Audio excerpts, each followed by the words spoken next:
నిబంధన జనులం మేము నిబంధన జనులం నిబంధన జనులం నిబంధన జనులం నిరీక్షణాదనులం ఘనుడగు యేసుని సిలువ రక్తపు సంబంధులం మేము నిబంధన జనులం మేము నిబంధన జనులం యేసురాజు వచ్చును ఇంకా కొంతకాలమే మోక్షమందు చేరెదము యేసురాజు వచ్చును ఇంకా కొంతకాలమే మోక్షమందు చేరెదము నిబంధన జనులం నిబంధన జనులం నిరీక్షణాదనులం ఘనుడగు యేసుని సిలువ రక్తపు సంబంధులం మేము నిబంధన జనులం మేము నిబంధన జనులం అబ్రహాము నీతికి వారసులం ఐగుప్తు దాటిన అనేకులం అబ్రహాము నీతికి వారసులం ఐగుప్తు దాటిన అనేకులం మోషే బడిలో బాలురము మోషే బడిలో బాలురము యేసయ్య ఒడిలో కృతార్థులం ప్రియ పుత్రులం మేము నిబంధన జనులం మేము నిబంధన జనులం యేసురాజు వచ్చును ఇంకా కొంతకాలమే మోక్షమందు చేరెదము యేసురాజు వచ్చును ఇంకా కొంతకాలమే మోక్షమందు చేరెదము నిబంధన జనులం నిబంధన జనులం విశ్వాసమే మా వేదాంతం నిరీక్షణే మా సిద్ధాంతం విశ్వాసమే మా వేదాంతం నిరీక్షణే మా సిద్ధాంతం వాక్యమే మాకాహారం వాక్యమే మాకాహారం ప్రార్థనే మా వ్యాయామం అనుదినము మేము నిబంధన జనులం మేము నిబంధన జనులం మేము నిబంధన జనులం యేసురాజు వచ్చును ఇంకా కొంతకాలమే మోక్షమందు చేరెదము యేసురాజు వచ్చును ఇంకా కొంతకాలమే మోక్షమందు చేరెదము నిబంధన జనులం నిబంధన జనులం అశేష ప్రజలలో ఆస్తికులం అక్షయుడేసుని ముద్రికలం అశేష ప్రజలలో ఆస్తికులం అక్షయుడేసుని ముద్రికలం పునరుత్థానుని పత్రికలం పునరుత్థానుని పత్రికలం పరిశుద్ధాత్ముని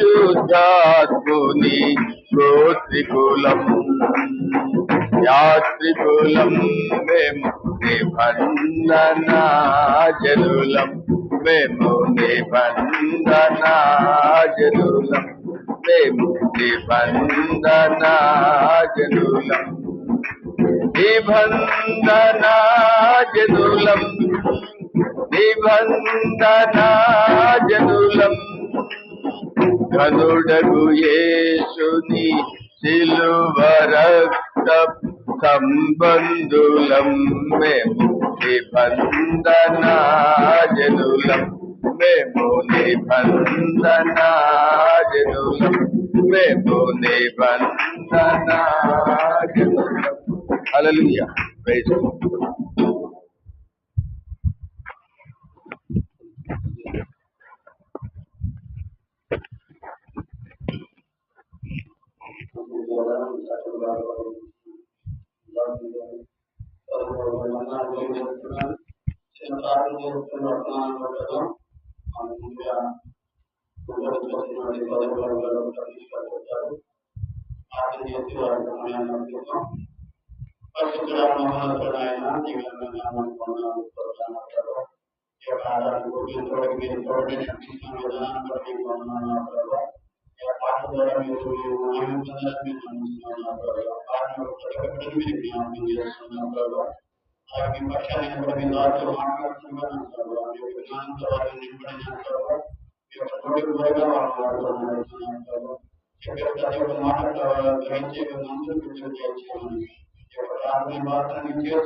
హల్లెలూయా.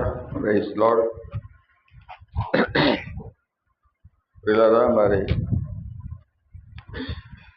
జయరాజు గారి ఆదరణ కూడికకు వచ్చినటువంటి మీకు అందరికీ యేసుక్రీస్తు నామములో నా యొక్క 2 వందనాలు తెలియజేస్తున్నాను. అలాగే కూడికను నడిపిస్తున్నటువంటి వారికి, మరి కూడికలో పాల్గొని ఆదరణను తెలియజేయటానికి, ఆదరణ పలుకులను తెలియజేయడానికి వచ్చినటువంటి దేవుని సేవకులు కూడా, సేవకులకు యేసుక్రీస్తు నామములో వందనాలు తెలియజేస్తూ, మరి ఈ సమయంలో మనము కొరింథీయులకు రాసినటువంటి రెండో పత్రిక మనం ధ్యానిద్దాం.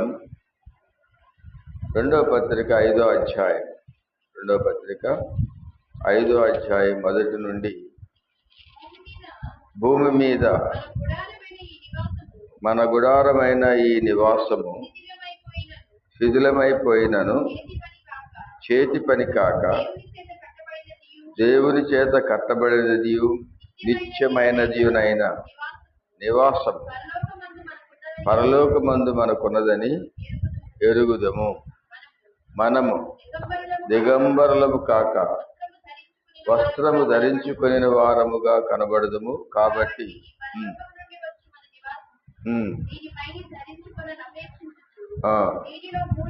మూలుగుచ్చిన 3వ వచనం కూడా చూడు.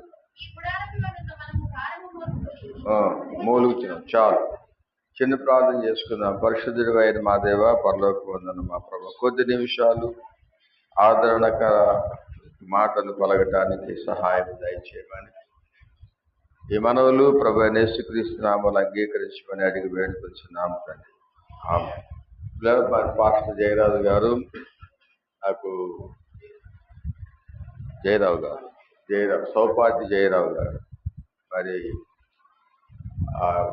దాదాపు 2005 నుంచి కూడా గుంటూరు వస్తూ ఉండటం వల్ల వారి చాలా పరిచయం కలిగినటువంటి వ్యక్తి. ఒక రకంగా మా అమ్మ చెప్పటం ఏంటంటే, గుడిపూడి వాళ్ళ ఆడమనిషి. ఆమె చెప్పడం ఏంటంటే, మనకి దగ్గర బంధువులు అవుతారు అని కూడా చెప్పింది. బ్రాహ్మణ కోడూరు లో అక్కడ ఆయన చాలా కాలం చిన్నతనంలో మరి ఆయన అక్కడ పెరిగినట్లుగా విన్నాను. ఆ తర్వాత గుంటూరులో మరి ఈ యొక్క సేవా జీవితంలో మరి కలుసుకోవడం జరిగింది.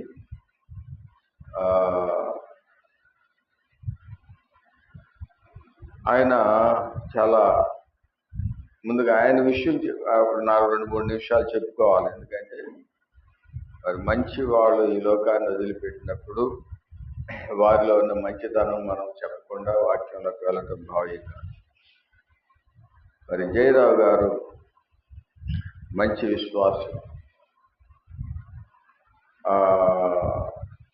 చాలా గొప్ప విశ్వాసి అని మరి మనం చెప్పుకోవచ్చు.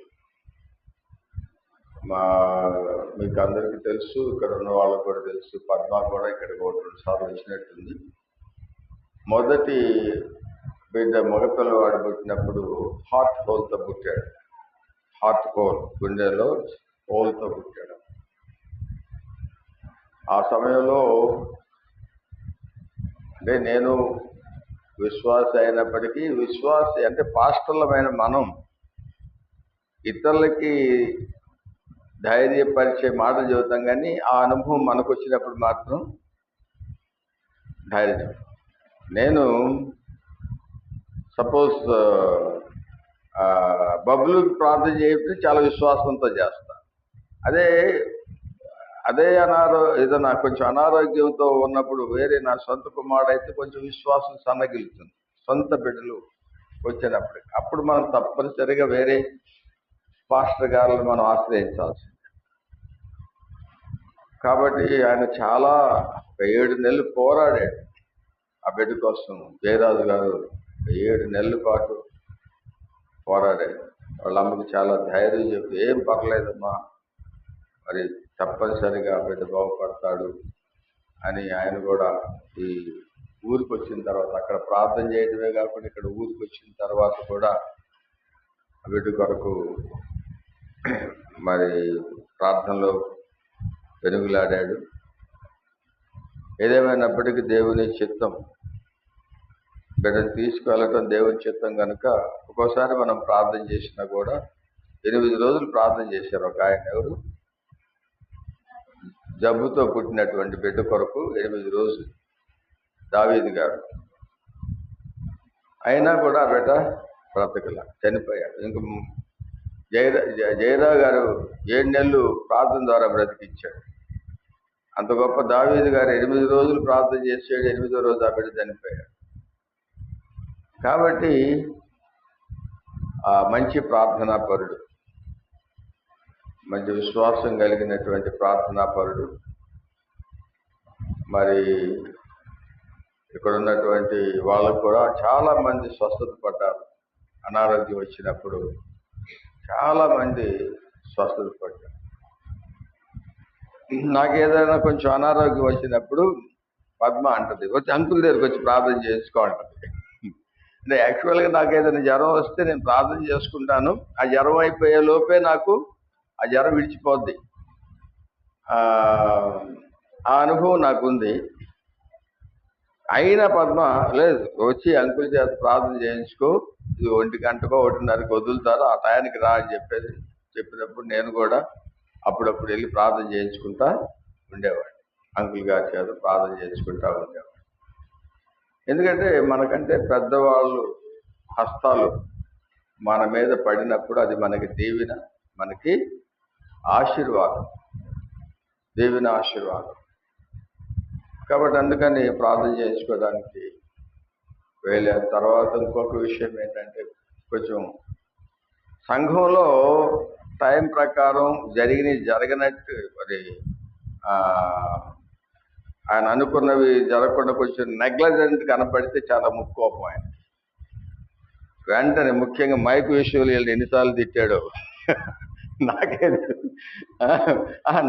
నేను వినలేదు, పద్మ వచ్చి చెప్తా ఉండేది. ఈరోజు అంకుల్ కోపంగా తిట్టాడు, వాక్యం అంతా కూడా అదేను, చాలా హెచ్చరించాడు. అయినా వీళ్ళు మారరు అని చెప్తూ ఉండేది మైక్ విషయంలో. ఆయన వచ్చేటప్పటికి మైక్ అంతా కూడా శుభ్రంగా అరేంజ్ చేసి పెట్టాలని ఆయన ఉద్దేశం. ఆయన వచ్చిన తర్వాత వీళ్ళు అరేంజ్ చేస్తూ ఉంటారు, దాన్ని అటు కదిలించడం ఇది కదిలించడం అట్లా చేస్తూ ఉంటారు. సో ఏదేమైనప్పటికీ దేవుని విషయంలో ఆయన ఉద్దేశం ఏంటంటే, ఆ కోపం ఏంటంటే వీళ్ళ మీద కోపం కాదు, దేవుని విషయాల్లో నెగ్లజెంట్గా అశ్రద్ధగా ఉండకూడదు అని చెప్పేసి. ఒక విషయం చెప్తాను, ఈ సమయంలో శ్రద్ధగా పనిచేయవాడు ఐశ్వర్యవంతుడవుతాడు. మరి అశ్రద్ధగా దానికి ఆపోజిట్ తీసుకోండి. అశ్రద్ధగా పనిచేస్తే ఏమవుతుంది? ఐశ్వర్యానికి ఆపోజిట్ ఏంటి? దారిద్ర్యం పట్టుకుంటున్నారు. ఏదైనా అంతే, లోక సంబంధమైన విషయాల్లోనే ఆ విధంగా ఉంటే ఆత్మ సంబంధమైన విషయాల్లో శ్రద్ధ లేకపోతే చాలా మరి దేవుని యొద్ద నుండి మెప్పు ఉంది, దేవుని యొద్ద నుండి మనం తిరస్కరించబడటం కూడా ఉంది. ఎప్పుడు కూడా దేవుని పనులు చేసేటప్పుడు తిరస్కరించబడకుండా చాలా శ్రద్ధగా చేసుకోవడానికి మనం తాపత్రయపడాలి. తర్వాత వాక్యంలో కొద్ది ఆ విధంగా జయరావు పాస్టర్ గారు అన్ని కరెక్ట్గా టైం ప్రకారం అన్ని కూడా ఉండాలి అనేది ఆయన యొక్క ఉద్దేశం. మరి మనోళ్ళు ఎన్నిసార్లు ఆ విషయాలు వాళ్ళని హెచ్చరిస్తూ ఉండేవాడు, మళ్ళీ వెంటనే వాళ్ళ కొరకు ప్రార్థన చేస్తూ ఉండేవాడు. కాబట్టి ప్రియులారా, మరి ఈ సమయంలో వాక్యంలో కొన్ని మాటలు మనం చదువుకుందాం. భూమి మీద మన గుడారమైన ఈ నివాసము శిథిలమైపోయిన. గుడారం అంటే ఈ యొక్క శరీరం. ఈ శరీరం గురించి మనమైతే మురిసిపోతుంటాం, కానీ అక్కడ పౌలు చెప్తున్నాడు ఈ శరీరము శిథిలమయ్యే శరీరం అని చెప్తున్నాడు. ఏమవుతుందంట? శిథిలమైపోతుందంట. అంతే కదా, ఎంత గొప్పవాళ్ళైనా సరే చనిపోయిన తర్వాత ఎక్కడ తీసుకెళ్ళిపోతారు? సమాధుల్లో పెడతారు. సమాధుల్లో పెట్టిన తర్వాత ముందు కొంతకాలానికి 2-3 రోజులకి చర్మం అంతా కూడా పోతుంది. ఇంకా కొంతకాలానికి ఆ ఎముకలు ఇవన్నీ కూడా ఆ మట్టిలో కలిసిపోతాయి అన్నమాట. దేవుడు విధించినటువంటి ఇది ప్రసంగి గ్రంథంలో మనం 12:7 చూస్తే అది చెప్పాడు. మన్నైనది తిరిగి మన్నైపోను, ఆత్మ తాను దయచేసిన దేవుని మన్నైనది వెనకటి వల్లనే మరలా భూమికి చేరును, ఆత్మ తాను దయచేసిన దేవుని వద్దకు మరలా పోవును. కాబట్టి ఈ శరీరం మనం ఎంతగానో చాలా శ్రద్ధగా చాలా పోషించుకుంటున్నటువంటి ఈ యొక్క శరీరం గురించి పౌలు చెప్పినటువంటి మాట, ఇది శిథిలమయ్యేటువంటి శరీరము. శిథిలమయ్యేది అది. నువ్వు యవనస్తుడు చనిపోయినప్పుడు పాతి పెట్టిన శిథిలం అవ్వాల్సిన యవనస్తుడు 25 సంవత్సరాలకి చనిపోయాడు కాబట్టి సమాధిలో పెడితే కొంతకాలం బాగా ఉంటాడు అనుకోవటానికి వీళ్ళే. యవనస్తుడి శరీరమైనా అంతే, వృద్ధుల శరీరమైనా అంతే. కొంతకాలానికి ఏమవుతుంది? అక్కడ ఆ యొక్క శరీరము ఏమి కూడా కనపడదు. అది మానవుని యొక్క పరిస్థితి. దీని గురించి చూడండి, మన పేతురు గారు ఏం చెప్పారో కూడా చదువుకుందాం. 2 పేతురు 1:13-14. 2 పేతురు 1వ అధ్యాయము. మరియు మన ప్రభు అయిన యేసుక్రీస్తు నాకు సూచించిన ప్రకారం నా గుడారము త్వరగా విడిచిపెట్టవలసి వచ్చిన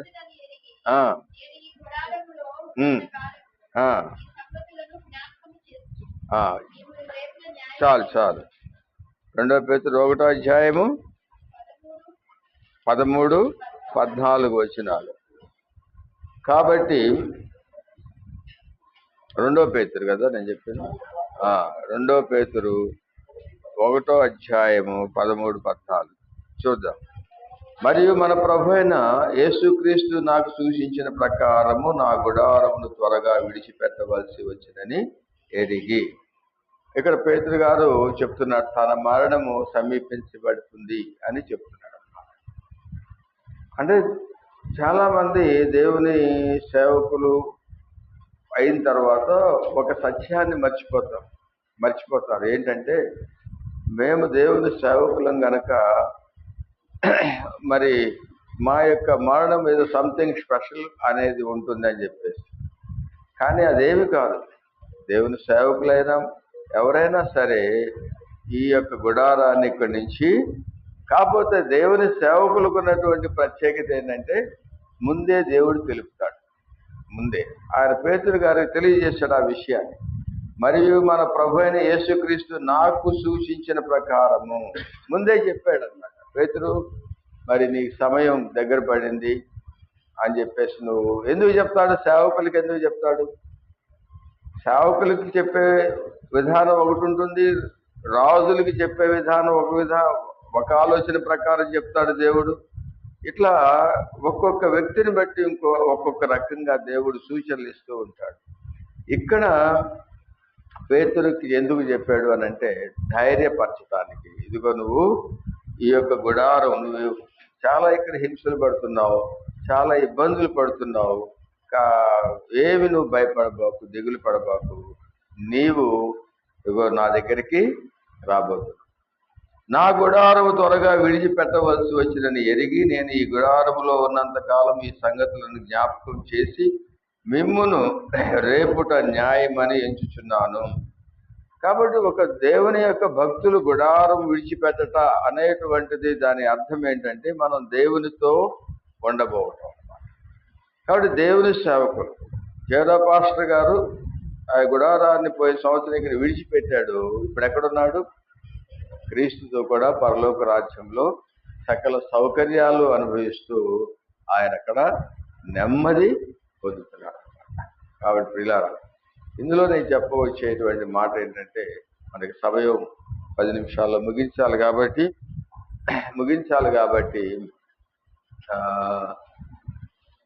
దేవుని నమ్ముకోండి, దేవుని బలంగా నమ్ముకోండి, దేవునిలో జీవించండి. కాబట్టి ఎప్పుడైతే ఆ విధంగా మీరు జీవించగలుగుతారో తప్పనిసరిగా దేవుడు మరి మిమ్మలను, మీ పిల్లలను, మీ ఇంటి వారందరినీ కూడా దీవించి ఆశీర్వదిస్తారు. అంకుల్ దేవుని నమ్ముకొని దేవుని సేవ చేయబట్టి మరి వారి ఇంటి వారు మరి ఎంతో దేవుని నమ్ముకు ఒక తరం బాధపడినప్పుడు రెండో తరం మంచి పొజిషన్లో ఉంటారు, ఆ తర్వాత ఇంకా పొజిషన్లో ఉంటారు. దేవుని నమ్ముకోవటం వల్ల నష్టమేమీ లేదు, లాభమే. కాబట్టి ఈ విషయాలు మీకు తెలియజేస్తూ మరి అవకాశం ఇచ్చినటువంటి అధ్యక్షుల వారికి, అలాగే నన్ను మా ఇంటి వారిని పిలిచినటువంటి ఇంటి వారికి కూడా నా నిండు వందనాలు తెలియజేస్తూ ముగిస్తాను. Thank you.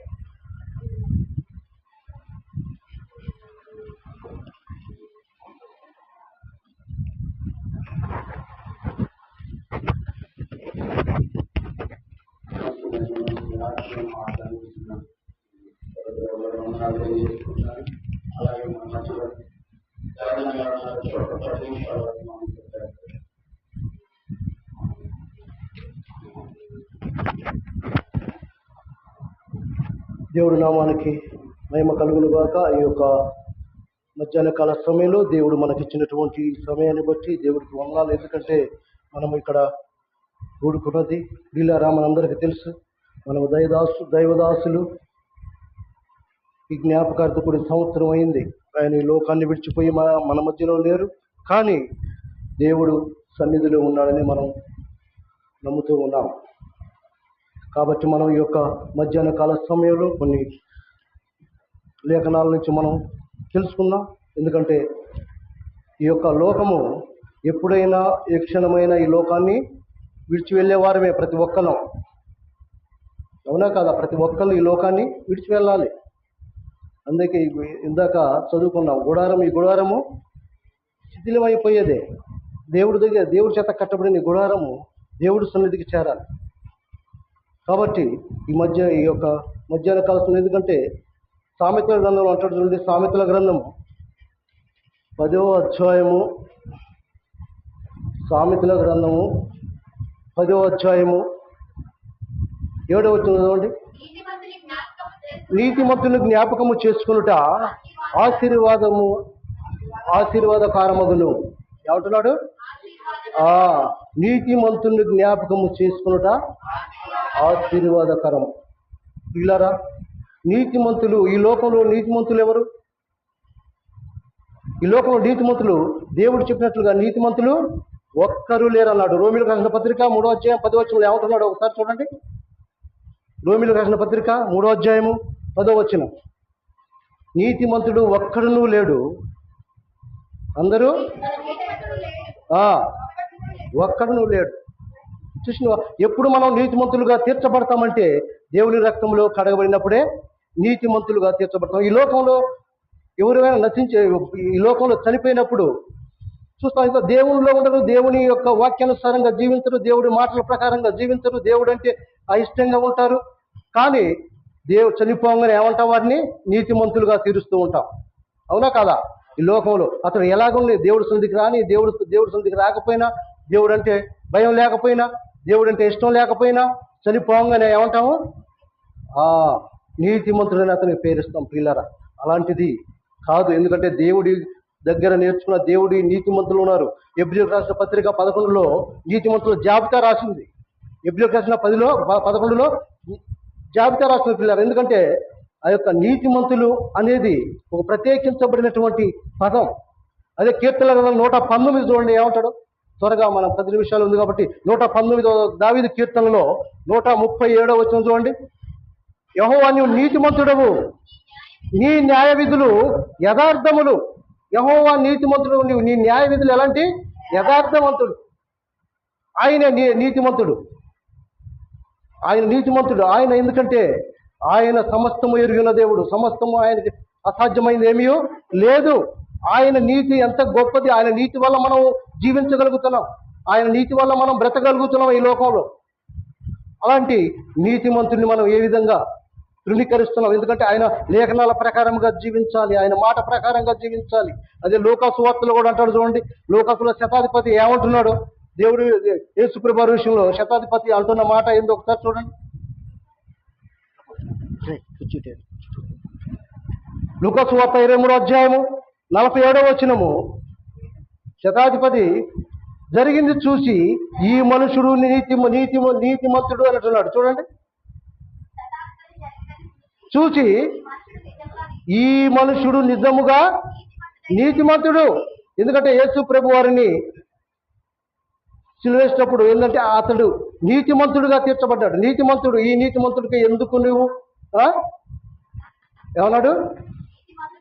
నీతిమంతుడై ఉండెను అని చెప్పి దేవుణ్ణి మహిమపరచును. ప్రియులారా, దేవుడి యొక్క మాటలు గొప్పవి. నీతిమంతులు, ఈ లోకంలో నీతిమంతులు అనేవారు ఎవరు లేరు. ఎందుకంటే మనం ఏంటంటే దేవుని రక్తంలో కడగబడిన నీవు నేనే నీతిమంతులుగా తీర్చున్నాం. నీతిమంతులుగా తీర్చుకున్నప్పుడు నీతి ప్రకారంగా జీవించగలుగుతున్నామా? ఆ లేఖనాల ప్రకారంగా ఉండగలుగుతున్నామా? దేవుడి ఇష్టానుసారంగా జీవించగలుగుతున్నామా? అపోస్తుల కార్యములు చూడండి. అపోస్తుల కార్యములు ఒక మాట్లాడు. అపోస్తుల కార్యములు 3వ అధ్యాయము 14వ వచనం చూడండి. మీరు పరిశుద్ధుడును నీతిమంతుడైన వారిని నిరాకరించితిరి. ఏమంటున్నాడు? నీతిమంతుడైన వారిని నిరాకరించి నరహంతకుని ఏరుకున్నారు. మనం ఎప్పుడైతే నీతిమంతులుగా తీర్చబడ్డామో, మనం నీతిగా నిజాయితీగా దేవుడి యొక్క వాక్యానుసారంగా జీవించాలి అని దేవుడి లేఖనాలు సెలవిస్తూ ఉంటే మనం ఏం చేస్తున్నాం?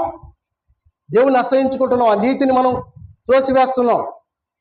కానీ దేవుడి యొక్క నీతి నిజాయితీగా న్యాయముగా ఉంటూ ఆయన యొక్క లేఖనాల ప్రకారంగా నీవు నేను జీవించాలి.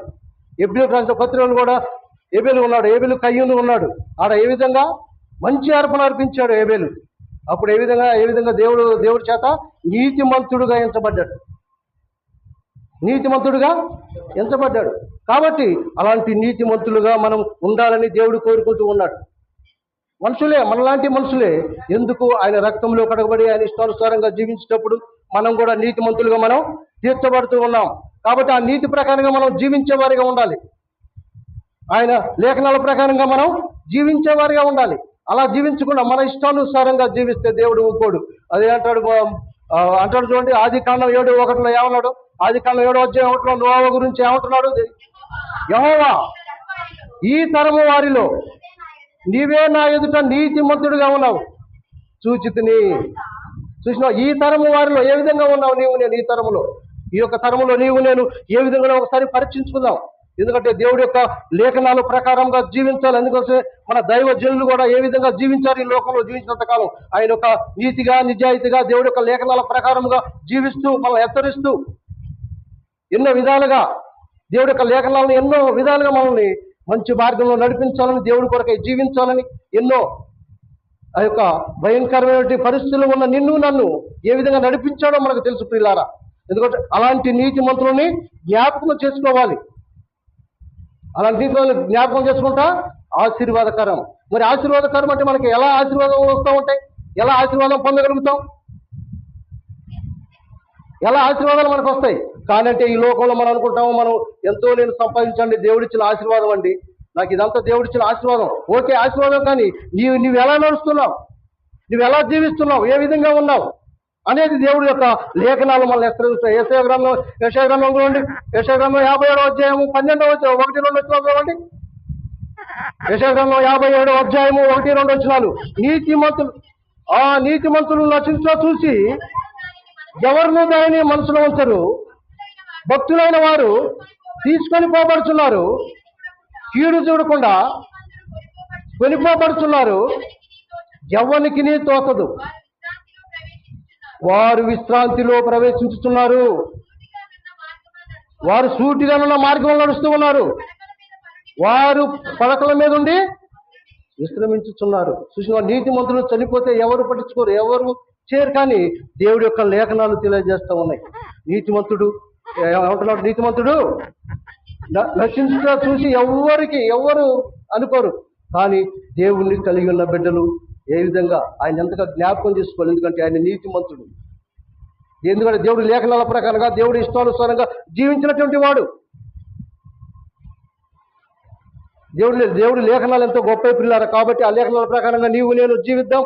ఇంకా నువ్వు చూసినట్లే మత్తయి సువార్తలో ఏమంటున్నాడు చూడండి ఒకసారి. మత్తయి సువార్త 25వ అధ్యాయము 34 చూడండి. మత్తయి సువార్త. అప్పుడు రాజు తన కుడి వైపున వారిని చూసి, నా తండ్రి చేత ఆశీర్వాదపడిన వారలారా రండి, లోకము పుట్టింది మొదలుకొని మీ కొరకు సిద్ధపరచబడిన రాజ్యాన్ని మీరు స్వతంత్రించుకోండి. మన కొరకై సిద్ధపడిన రాజ్యము, మన కొరకై సిద్ధపడినటువంటి రాజ్యాన్ని స్వతంత్రించుకోవాలి. మరి ఆ రాజ్యం మనం స్వతంత్రించుకోవాలి. మన దాసులు వెళ్ళారు, మనల్ని ఏ విధంగా సరైన మార్గంలో నడిపిస్తూ సరిగా మార్గంలో క్రమశిక్షణలో పెట్టి మీరు జాగ్రత్తగా జీవించండి, జాగ్రత్తగా మీరు ఉండండి, దేవుడి లేఖనాల ప్రకారంగా జీవించండి చెప్పి ఆయన వెళ్ళిపోయాడు. మరి మనం కూడా ఎలా నడుస్తున్నాం? మనం కూడా ఆ యొక్క జాబితాలో మనం ఉన్నామా? మనం నీతిమంతుల జాబితాలో నువ్వు నేను ఉన్నామా? ఒకసారి ఆలోచించుకుందాం పిల్లలు. ఎందుకంటే ఈ యొక్క మధ్యాహ్న కలశంలో దేవుడు హెచ్చరిస్తూ ఉన్నాడు. ఎందుకంటే ఈ యొక్క జ్ఞాపకార్థ కూడికలో మనం జ్ఞాపకం చేసుకుంటూ ఉన్నాం. దైవజనం నిజంగానే ఎలాంటి పరిస్థితుల్లో మనల్ని ఏ విధంగా క్రమంగా నడిపించాడో, ఏ విధంగా జరిగించాడో మనం జాగ్రత్త చూసుకొని అదే మన యొక్క ఆశీర్వాదాలు. ఎందుకంటే నీతిమంతులు జ్ఞాపకం చేసుకుంటా ఆశీర్వాదకరం. చూద్దాం చూడండి. కీర్తనల గ్రంథం 5వ అధ్యాయం 12వ వచనంలో ఏమంటున్నాడు? యెహోవా నీతిమంతులను ఆశీర్వాదమును కేడమునై ఉన్నాడు. ఏమంటున్నాడు? యెహోవా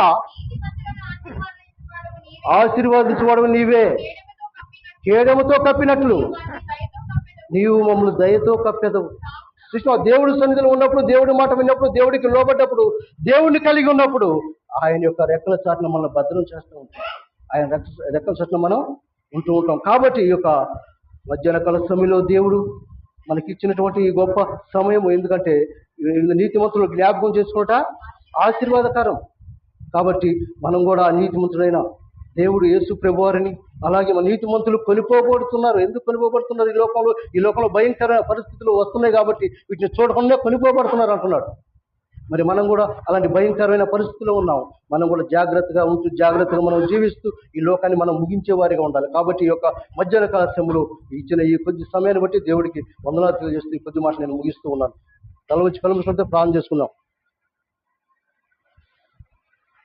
పరిశుద్ధుడా మహోన్నతుడా నాయన నీ ఘనమైన ఉన్నతమైన నామాన్ని బట్టి నీకు వందనాలు ప్రభా. నా తండ్రి మధ్యాహ్న కాల సమయంలో నా తండ్రికి నాయన నిజమే ప్రభా నీతి మంత్రులు జ్ఞాపకం చేసుకుంటా ఆశీర్వాదకరం ప్రభా. నా తండ్రి నిజమే ప్రభా నా తండ్రికి నాయన మీ దాసుడు ఈ లోకంలో జీవించినప్పుడు నా తండ్రికి నాయన ఎలా ఆరాటం పోరాటంతో నా తండ్రికి నాయన ఈ యొక్క సన్నిధానంలో నా తండ్రి ఏ విధంగా హెచ్చరించోడు ఏ విధంగా మాకు నేర్పేవాడు నా తండ్రి. అలాంటి నా తండ్రికి నాయన ఈ వాక్యానుసారం గద్దిస్తూ మాట్లాడుతూ నా తండ్రి ఉండేవాడు ప్రభా.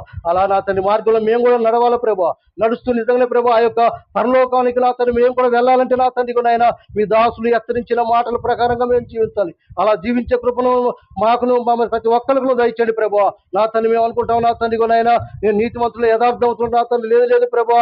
నా తండ్రి రక్తంలో కడుగునే నేను ఏ విధంగా జీవిస్తున్నాను ఏ విధంగా నడుస్తున్నాను ఏ విధంగా ఉన్నాననేది తెలుసుకొని ప్రభా. నా తండ్రికి నాయన నీ కొరకై జీవించే కృపను మాకు దయచేయండి. నీ పరిశుద్ధ ఆత్మ ద్వారా నింపండి ప్రభా. ఈ స్థలంలో మీరు ఉండండి ప్రభా. అలాగే నా తండ్రి చేరిన ప్రతి ఒక్కరిని నా తండ్రికి నాయన కుటుంబ సభ్యులు కానీ సంఘాన్ని కానీ నా తండ్రి వింటున్న ప్రతి ఒక్కరిని కానీ నా తండ్రి మేము ఎలా నడవాలో ఏ విధంగా జీవించాలో ఏ విధంగా పరలోకానికి చేరాలో మేము కూడా ఒక దినం వస్తుంది. ఆ దినంలో మేము అందరం నా తండ్రి అక్కడ మా దైవ సేవలు చూసుకుంటూ నా తండ్రి సంతోషంతో జీవించే ఆ యొక్క పట్టణంలో మేము ఉండాలా ప్రభా. అలా ఉండటకు మేము సిద్ధంగా ఉండటకు సహాయం దయచేయమని ఈ సన్నిధించమని నా ప్రభువును రక్షకులను యేసుక్రీస్తు వారి నామాన్ని ప్రార్థనలుచున్నాను తండ్రి. ఆమేన్.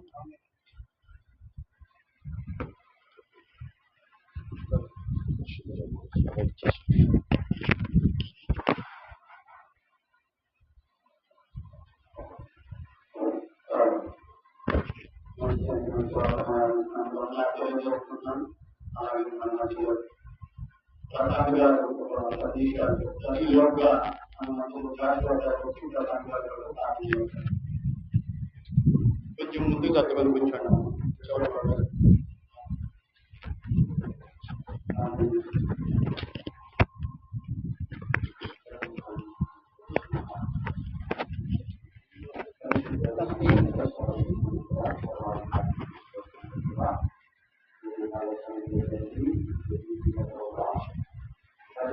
ఎక్కువ చెప్పండి అమ్మా.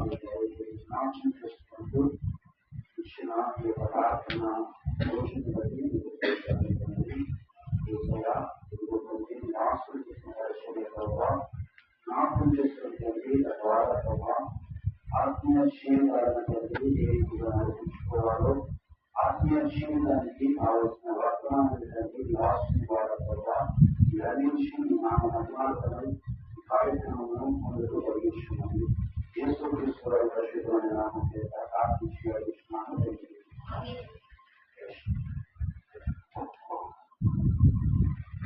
హల్లెలూయా. దేవుని పరిశుద్ధమైన నామమునకు మహిమ కలుగును గాక.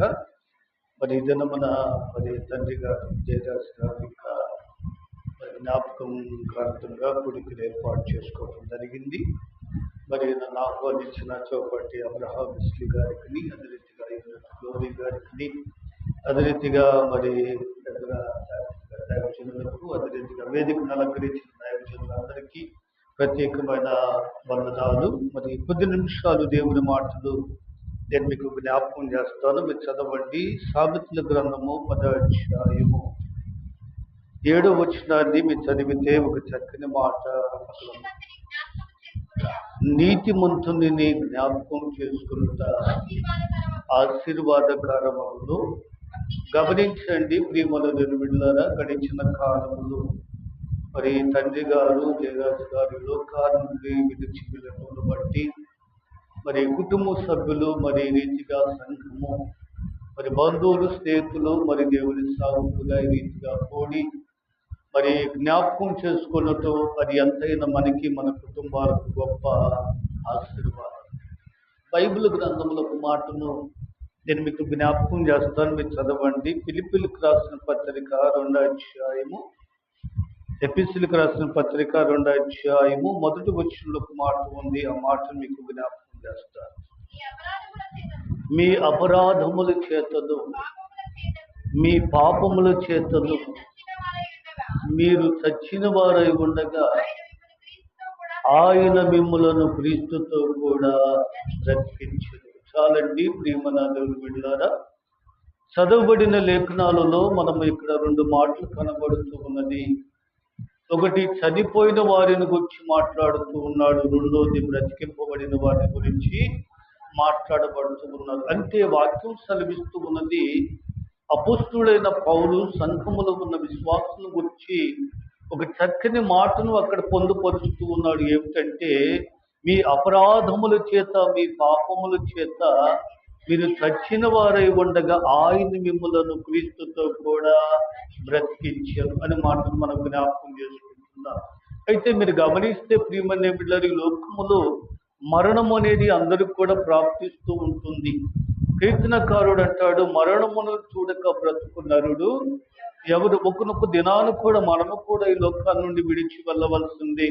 దేవుని చేత అభిషేకించబడిన దావీదు కూడండి, దేవుని చేత హృదయానుసారుడని పిలువబడిన దావీదు కూడండి, దేవునికి ఇష్టుడైన దావీదు కూడా, దేవుని చేత ఆశీర్వదింపబడిన దావీదు కూడా ఒక దినాన తన కుమారుడైన సొలొమోను పిలిచి అంటున్నాడు, లోకులందరూ వెళ్ళాల్సిన మార్గాన నేను కూడా వెలుచు ఉన్నాను. అంటే ఈ లోకం ఏది కూడా మనకి శాశ్వతము కాదని వాక్యం సెలవిస్తూ ఉన్నది. మరి గత కాలములో తండ్రి గారు ఈ లోకాన్ని విడిచారు, ఒకనొక దినాలు కూడా మనము కూడా ఈ లోకాన్ని నుండి గడచవలసి ఉంది. అందుకే మనం చదివించారు దైవజనులు. 2 కొరింథీయులకు రాసిన పత్రిక 5వ అధ్యాయము 1వ వచనంలో మనం చదివాము, భూమి మీద ఈ గుడారము శిథిలమైపో. మరి గమనిస్తే ప్రియమైన బిడ్డలారా, ఇక్కడ చనిపోయే అనుభవాలను మనం చూస్తే ఎలాగ చనిపోయారు అని కొంతమందిని అడిగితే వారు అంటారు, చాలా మంది అండి అప్పుల బాధను తాళలేక చనిపోయేవారు కొంతమంది, సమస్యలను బట్టి చనిపోయిన వారు కొంతమంది, ఇబ్బందులను బట్టి చనిపోయిన వారు కొంతమంది, ఆర్థికమైన పరిస్థితులను బట్టి చనిపోయిన వారు కొంతమంది. ఇలాగ ప్రియమైన బిడ్డలారా ఎలాగ చనిపోయారంటే కొంతమంది మరణ వార్తలు అనేది మనం విడుతూ ఉంటున్నాం.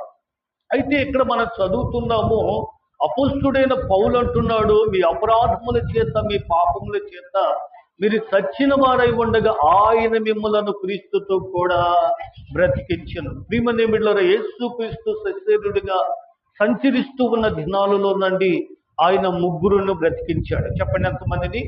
నాకు సమయం లేదు కనుక నేను క్లుప్తంగా ముగిస్తాను. వెనకాల తమ్ముడు డానీ ఉన్నారు, వారి వాక్యాన్ని మనతో పంచుకుంటారు. నేను క్లుప్తంగా 3 మాటలు నేను అలాగ చదివించి నేను ప్రార్థన చేస్తాను. మీరు చదవండి ఒక మాటను. మార్క్స్ వార్త 5వ అధ్యాయము దయచేసి 41వ వచనాన్ని 43వ వచనాన్ని మీకు జ్ఞాపకం చేయండి. ఆ చిన్నదానిని చెయ్యి పట్టి, మీరు గమనిస్తే ప్రియమైన బిడ్డలారా, యాయిరు అనే ఒక అధికారి ఉన్నాడు. ఆయన కుమార్తె ఏమైందంటే చనిపోయింది. ఏమైపోయిందండి? చనిపోయి ఉన్నప్పుడు యేసుక్రీస్తును ఆయన బతిమలాడుకున్నప్పుడు, ఆయన సన్నిధిలో సాగిలపడినప్పుడు, ప్రియమైన బిడ్డలారా, ఆయనను వెంబడించినప్పుడు యేసుక్రీస్తు ఆ ఇంటిలోనికి వెళ్ళి ఆమెను చిన్నదానా లెమ్మని లేవనెత్తాడండి. ఏం చేశాడండి? చనిపోయిన ఆమెను ఏం చేశాడు? యేసు బ్రతికించాడు. ఏం చేశాడండి? బ్రతికించిన తర్వాత ఆ చివరి వచ్చిన మీరు చదవండి, ఆ మాట మీకు జ్ఞాపకం చేస్తాను.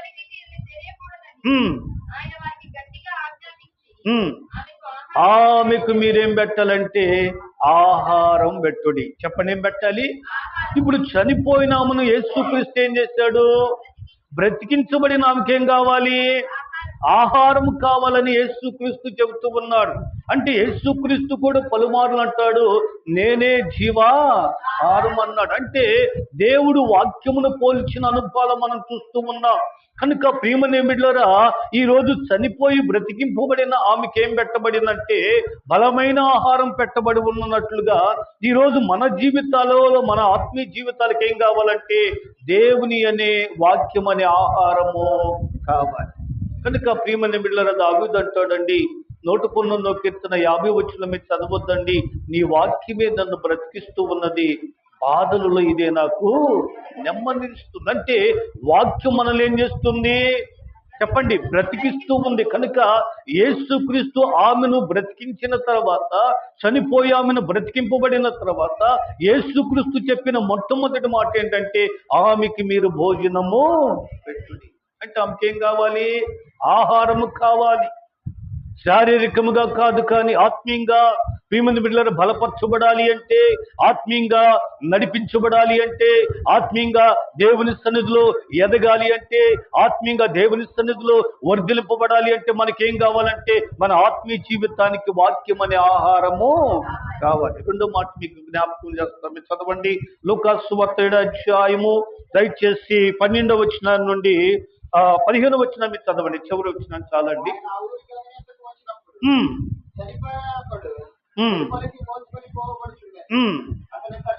అతని తల్లికి అతడు ఒక్కడే కుమారుడండి, ఆ విధవరాలు. చాలండి, మీరు చదవద్దండి. అయితే అక్కడ యేసుక్రీస్తు అండి ఆమె అందు ఏం పడ్డాడంటే కనికరం పడ్డాడు. ఏం పడ్డాడు? కనికరం పడి యేసుక్రీస్తు అండి ఆమెలో ఉన్న వేదన బాధ అంతటను కొట్టి చూశాడు. ఆమె ఎదవరాలండి, ఆమెకు కుమారుడు ఉన్నాడు, కానీ ఇంకా వెనక ముందు ఎవరు కూడా లేదు.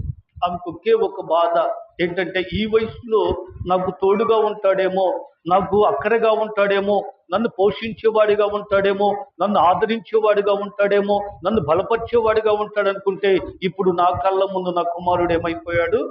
చనిపోయాడు. ఇప్పుడు అతడు చనిపోయాడు. ఇప్పుడు నా పరిస్థితి ఏంటని ఆమె బాధపడుతూ ఉంటే, ఆమె బాధను చూసిన యేసయ్య, ఆమెలో ఉన్న వేదన చూసిన యేసయ్య, ఆమెలో ఉన్న కన్నీటిని చూసిన యేసయ్య ఏం చేశాడంటే, ఆ చనిపోయిన వాడిని ఏం చేశాడంటే బ్రతికించాడు. ఏం చేశాడండి?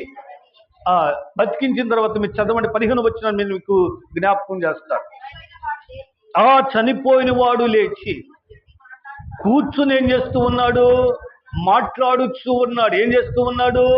చనిపోయిన వాడు లేచి కూర్చుని మాట్లాడుచూ ఉన్నాడు. అంటే మనం ఎప్పుడు మాట్లాడతామంటే, దేవుని సన్నిధికి వచ్చిన తర్వాత మోకరించి మనం ఏం చేస్తామంటే దేవునితో మాట్లాడతాం. ఇది దేనికి అనుభవం అంటే, ఇది ప్రార్థన అనుభవానికి సాదృశ్యం. దేనికి సాదృశ్యం? ఈరోజు నువ్వు చనిపోయి బ్రతికించబడిన యాయిరు కుమార్తెకు ఆహారం అనేది అనుభవాలు మనం చూస్తున్నాం, అది వాక్యపు అనుభవాలు మనం చూస్తాము. రెండోది ఏముందంటే మన ప్రార్థన అనుభవం. ఏ అనుభవం అండి? చెప్పండి, ఏ అనుభవం? దేవునితో మనం మాట్లాడుతూ ఉండాలి. బ్రతికించబడిన నీవు, లోకములో ఉన్న నీవు పాపమును విడిచిపెట్టిన తర్వాత, మారు మనసు బాప్తిస్మ రక్షణ పొందిన తర్వాత, క్రీస్తు రక్తంలో కడగబడిన తర్వాత, దేవుని సన్నిధికి వచ్చిన మనం ఏం చేయాలంటే ఎప్పుడు కూడా దేవునితో మాట్లాడుతూ ఉండాలి. దేవుని సన్నిధిలో ప్రార్థన చేసేవారిగా ఉండాలి. దేవుని సన్నిధిలో మొరపెట్టేవారిగా ఉండాలి. దేవుని సన్నిధిలో అంగలార్చేవారిగా ఉండాలి. కనుక మీరు గమనిస్తే ప్రియమైన బిడ్డలారా, అతడు బ్రతికించబడిన వెంటనే అతడు యేసుతో మాట్లాడటం సాగాడు. కనుక మనము రెండు అనుభవాలు చెప్పాను. ఒకటి వాక్యపు అనుభవం ఉండాలి, రెండోది ప్రార్థన అనుభవం. మూడో అనుభవాన్ని మీకు తెలుసండి. యోహాను సువార్త 12వ అధ్యాయంలో మీరు వెళ్తే, మీరు చదవద్దండి, సమయం అయిపోయింది. అక్కడ లాజరు అనే ఒక వ్యక్తి ఉన్నాడు. అతను యేసయ్య క్రీస్తు బ్రతికించిన తర్వాత ఆ లాజరుతో, ఆ యేసుతో కూడా లాజరు కూడా కూర్చున్నాడు. ఎక్కడ కూర్చున్నాడు? చెప్పండి, ఏం చేస్తున్నాడు? లాజరుతో ఎక్కడితో కూర్చున్నాడు? యేసయ్యతో కూర్చున్నాడు. అంటే ఇప్పుడు మనకి ఎవరితో సహవాసం ఉండాలి? మనం చనిపోయి బ్రతికించబడిన లాజరు ఎవరితో ఉన్నాడు? యేసుతో ఉన్నాడు. యేసుతో సహవాసం కలిగి ఉన్న వాడిగా ఉన్నాడు. కనుక అందుకు ఫిలిప్పీ పత్రికలో మనం చదివాము, ఎఫెసీయులకు రాసిన పత్రిక కట్టుకుంటా, మీ అపరాధముల చేత, మీ పాపముల చేత మీరు చచ్చిన వారై ఉండగా క్రీస్తు ఆయన మిమ్మల్ని మీతో కూడా బ్రతికించాడు. ఆయన బ్రతికించబడిన మనలో మూడు అనుభవాలు ఉండాలి. ఎన్ని అనుభవాలు? చెప్పండి, ఎన్ని అనుభవాలు? ఒకటి వాక్యపు అనుభవం ఉండాలి, రెండోది ప్రార్థన అనుభవం ఉండాలి, మూడోది సంఘ సహవాసం అనే అనుభవం. ఎవరితో సహవాసం? నీకు దేవుని సహవాసం కలిగిన వాడిగా ఉండాలి. ప్రియమైన బిడ్డలారా, మీరు మీకు జ్ఞాపకం చేస్తూ ఉన్న నీతిమంతులను జ్ఞాపకం చేసుకున్నట ఆశీర్వాదం. మరి ఈరోజు దేవుని సన్నిధిలోకి రాబడిన, మరి ఈ రీతిగా ఈ కూడికను ఏర్పాటు చేసుకుని అనేక మంది దేవుని సేవకుల సంఘాన్ని సమకూర్చుకుని మంచి సువార్తను అందించటము ఈ కుటుంబానికి ఎంతైనా గొప్ప ఆశీర్వాదం. మీకు జ్ఞాపకం చేస్తున్నాను, మీ అపరాధముల చేత, మీ పాపముల చేత మీరు చచ్చిన వారై ఉండగా ఆయన మిమ్మల్ని క్రీస్తుతో కూడా బ్రతికించారు. అంటే మనం బ్రతికించబడిన మనము ఒకటి వాక్యపు అనుభవంలో ఉండాలి, రెండోది ప్రార్థన అనుభవంలో ఉండాలి, మూడోది సంఘ సహవాసం అనే అనుభవాల్లో ఉండాలి. అలా మనం ఉండగలిగినప్పుడు అండి యుగాలు దేవునితో మనము ఉండగలుగుతాము. అలాంటి కృప కలిగిన దేవుని ఆశీర్వాదాన్ని దేవుడు మనందరికీ దయచేయునుగాక.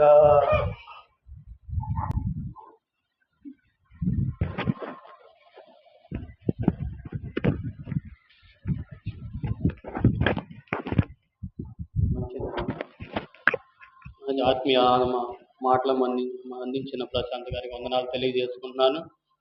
అలాగే మన మధ్యలో డేవిడ్ గారు ఉన్నారు, వర్తమానం అందించే ముందుగా మన మధ్యలో లెలిన్ యశ్వంత్ గారు ఉన్నారు, వచ్చి వర్తమానం కోసం ప్రార్థన చేస్తారు.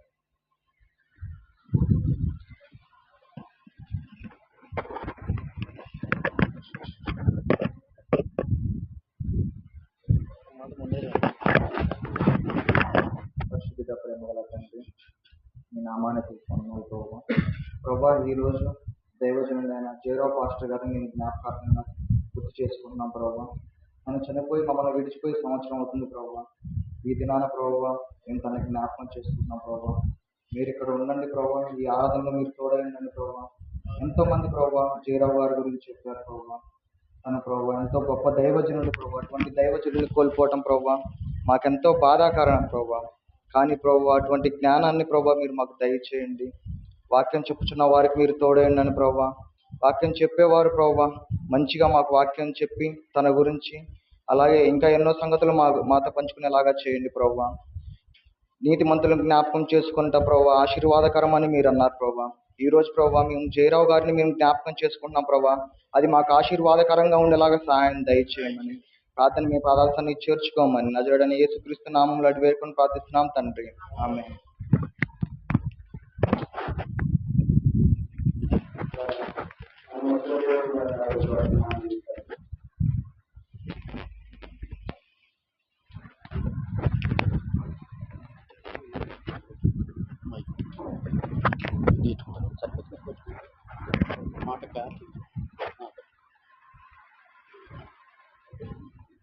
ఇంకా ఎవరైనా ఉన్నారో దేవుని పరిశుద్ధ నామానికి మహిమ కలుగును గాక. ఒకసారి అందరం దేవునికి స్తోత్రం చెల్లిద్దాం. కొంచెం బిగ్గరగా ప్రభువుని స్తుతిద్దాం. అందరు చేతులు పైకెత్తండి, చేతులు పైకెత్తండి, చేతులు పైకెత్తమందే కళ్ళు తుడుచుకోవడానికి, ముఖం తుడుచుకోవడానికి కాదు, చేతులు పైకెత్తండి. సరే, దేవునికి స్తోత్రం చెల్లిద్దాం. హల్లెలూయా. మరి దినము దైవజనులు జయరావు గారు మరి దేవుని పిలుపుతో గడిచినటువంటి సంవత్సరమున ప్రభు పిలుచుకున్నారు. తిరిగి ఈ గడిచిన సంవత్సరంలో దైవజనుల యొక్క కొన్ని అనుభవాలు, గుర్తులు, మరి ప్రభు ఆయా ప్రదేశాల్లో కుటుంబంలో పరిచర్య చేసిన కొన్ని అనుభవాలు జ్ఞాపకం చేసుకుంటానే ఉన్నారు. ముఖ్యంగా ఈ ప్రాంతంలో దేవునితో సన్నిహితులుగా వాక్యానుసారమైన జీవితం, అలాగే మంచి బ్రతుకు, మంచి వరముతో కలిగిన దైవజనులుగా వారు ఉన్నారు. నేను ఈ ప్రదేశానికి చందోలు దేవదాస్ గారు, భాగ్యము గారుల పరిచర్య క్రమంలో నేను ఇక్కడికి రావటం జరిగింది. వచ్చినప్పుడు పలుమార్లు జయరావు గారితో ప్రేయర్ ఇచ్చినప్పుడు కానీ, మరి మేము ఏర్పాటు చేసిన కొన్ని ప్రార్థనలకు మేము ఆహ్వానించేవాళ్ళం. మరి వారి లోకాన్ని విడిచి వెళ్ళిపోయిన తర్వాత కూడా వారిని మేము ప్రార్థన సమయాల్లో మేము కలవటం జరిగిన సందర్భాలు ఉన్నాయి. వాస్తవానికి ఈరోజు మీరు చాలా వర్తమానాలు విన్నారు కదా. మన మెమొరీ అంత పెద్దదేం కాదు, కానీ ఇంకా ఎక్కువ వాక్యం వినేటట్లయితే మనకి మెమొరీ చాలా ఎక్కువ ఉంటుంది. మరి అది కలిగి ఉంటే మరి ప్రతి వర్తమానంలో మరి మనకు అర్థమయ్యే దేవుని స్థానం ఎంతవరకు అనేది మనం చూడగలుగుతాం. తదుపరి గుంటూరు బాలాజీ నగర్ ప్రాంతంలో, పాత గుంటూరు ఏరియాలో అయ్యగారు సేవను జరిగించారు. నేను గుంటూరు నుంచి వస్తాను, అయ్యగారు ఇక్కడి నుంచి గుంటూరు వస్తారు. మేమిద్దరు ఎదురు పడతా ఉంటాం. ఒక్కొక్కసారి మేము బస్సులో కలిసి ఇక్కడ ప్రయాణం చేసి అనుభవాలు ఉన్నాయి. పెద్దవారు, మంచి ఆత్మీయులు, దేవుడు మంచి వరాలతో నింపిన అనుభవం ఉంది. ముఖ్యంగా దేవుని యొక్క ఆ వరం ఎలాంటిదంటే సాతాను క్రియలను పారదోలే గద్దించి ప్రార్థిస్తే చీకటి క్రియలు మరి అయ్యగారు ప్రార్థన యేసునామములో ప్రార్థన ఉచ్చరించడం వల్ల బలమైన కార్యాలు జరిగాయి. ఇక్కడ కూడా కొన్ని కుటుంబాల్లో అయా ఇట్లా రాత్రిపూట పరిస్థితి బాగానప్పుడు మేము జయరావు గారి దగ్గరికి వెళ్ళాం, ప్రార్థన చేయించుకున్నాం, మాకు బాగుంది అని చాలామంది తెలియజేసేవారు. ఎందుకు ఈ మాట జ్ఞాపకం చేస్తా ఉన్నానంటే ప్రభు ఇచ్చిన వరం కదా. అపోస్తలుల కార్యక్రమంలో 19వ అధ్యాయము 14-15 వచనాల్లో చూడొద్దండి, నేను వాక్యంలోకి వెళ్ళలేదు, చేస్తున్నానంటే అయ్యగారి యొక్క స్థితి గురించి. పౌలు దేవుని సువార్తను ప్రకటిస్తున్నప్పుడు ఆయన కూడా దెయ్యాలు వెళ్ళగొట్టిన అనుభవం ఉంది. పైగా ఆయనను నడికట్టు పట్టుకొని కూడా దెయ్యం వదిలిపోయిన పరిస్థితులు ఉన్నాయి. అపోస్తలుల కార్యం 19వ అధ్యాయంలో అక్కడ ఒక చిన్న మాట ఉంది. ఒకనికి దెయ్యం పడితే యాజకుని కుమారులు వచ్చి అది వదిలించడానికి చాలా మంది ప్రయత్నం చేశారు.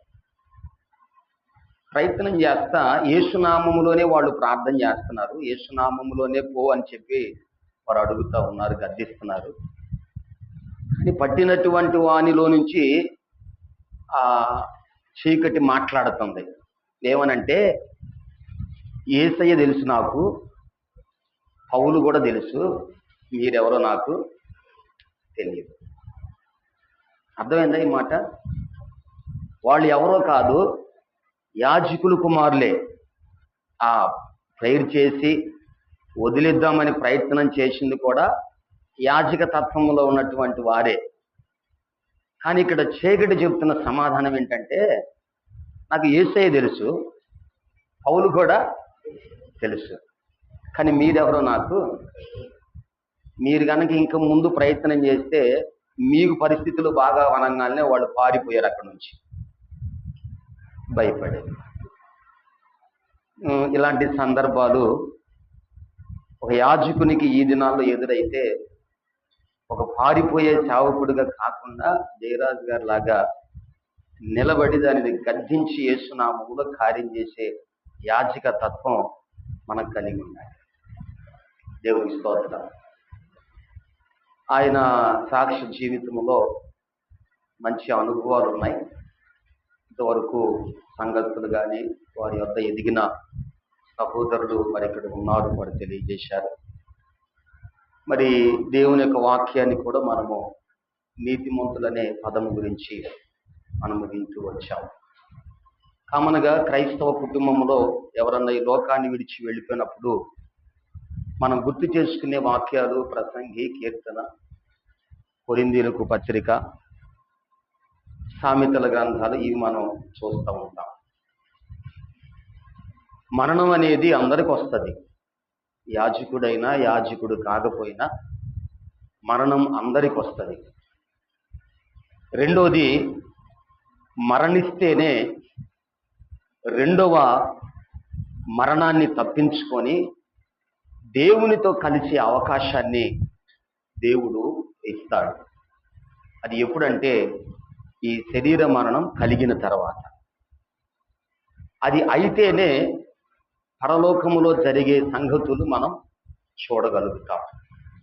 దైవజనులు ముఖ్యంగా బైబిల్ గ్రంథంలో కూడా మొదటి నుంచి ఉన్న వారందరూ కూడా శరీర రీత్యా ఉన్న వారందరూ చనిపోతూనే వచ్చారు, మరణిస్తూనే వచ్చారు. అయితే వారి యొక్క తీర్పు కూడా ఒక రోజు ఉంది, వారు తిరిగి లెగవబోయే రోజు ఒకటి ఉంది. దాని దెస్సలోనికల పత్రికలు పౌలు దాన్ని స్పష్టంగా తెలియజేస్తాడు. రెండవ రాకడలో ప్రభు వచ్చినప్పుడు, కడవలు మోగినప్పుడు సమాధిలో ఉన్నవారు మొదట లేస్తారని, సజీవులుగా నిలిచి ఉండు మనము ఆయనతో కూడా కొనుక్కోబడతామని స్పష్టమైనటువంటి తీర్మానం ఇస్తాడు. అయితే ఈరోజు ఒక యాజక ధర్మంలో ఉన్నటువంటి వ్యక్తి గురించి నేను 2-3 మాటలు చెప్తాను. అందరం కూడా శ్రద్ధగా మనం దేవుని వాక్యాన్ని విందాం.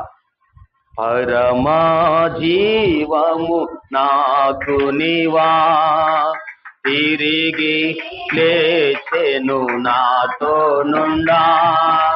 పరమా జీవము నాకు నీవా, తిరిగి లేచెను నాతో నుండా. నిరంతరము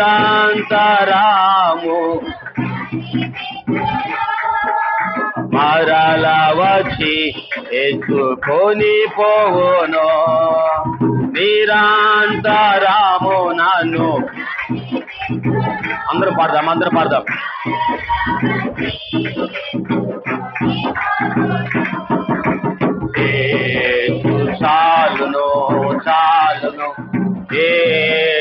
చాలును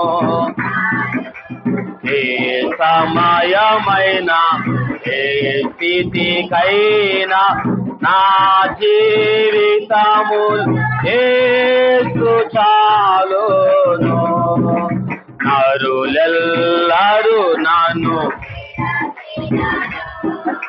ముగింపు 8 గంటలకి ఒక 10 నిమిషాలు పెట్టించుకోండి.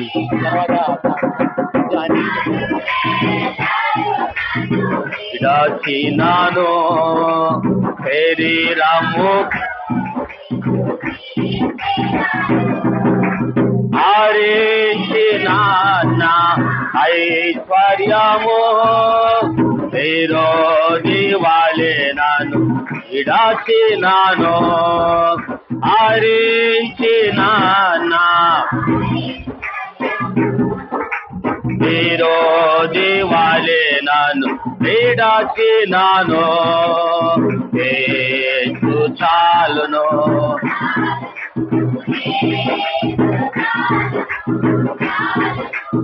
ఏ సమయమైనా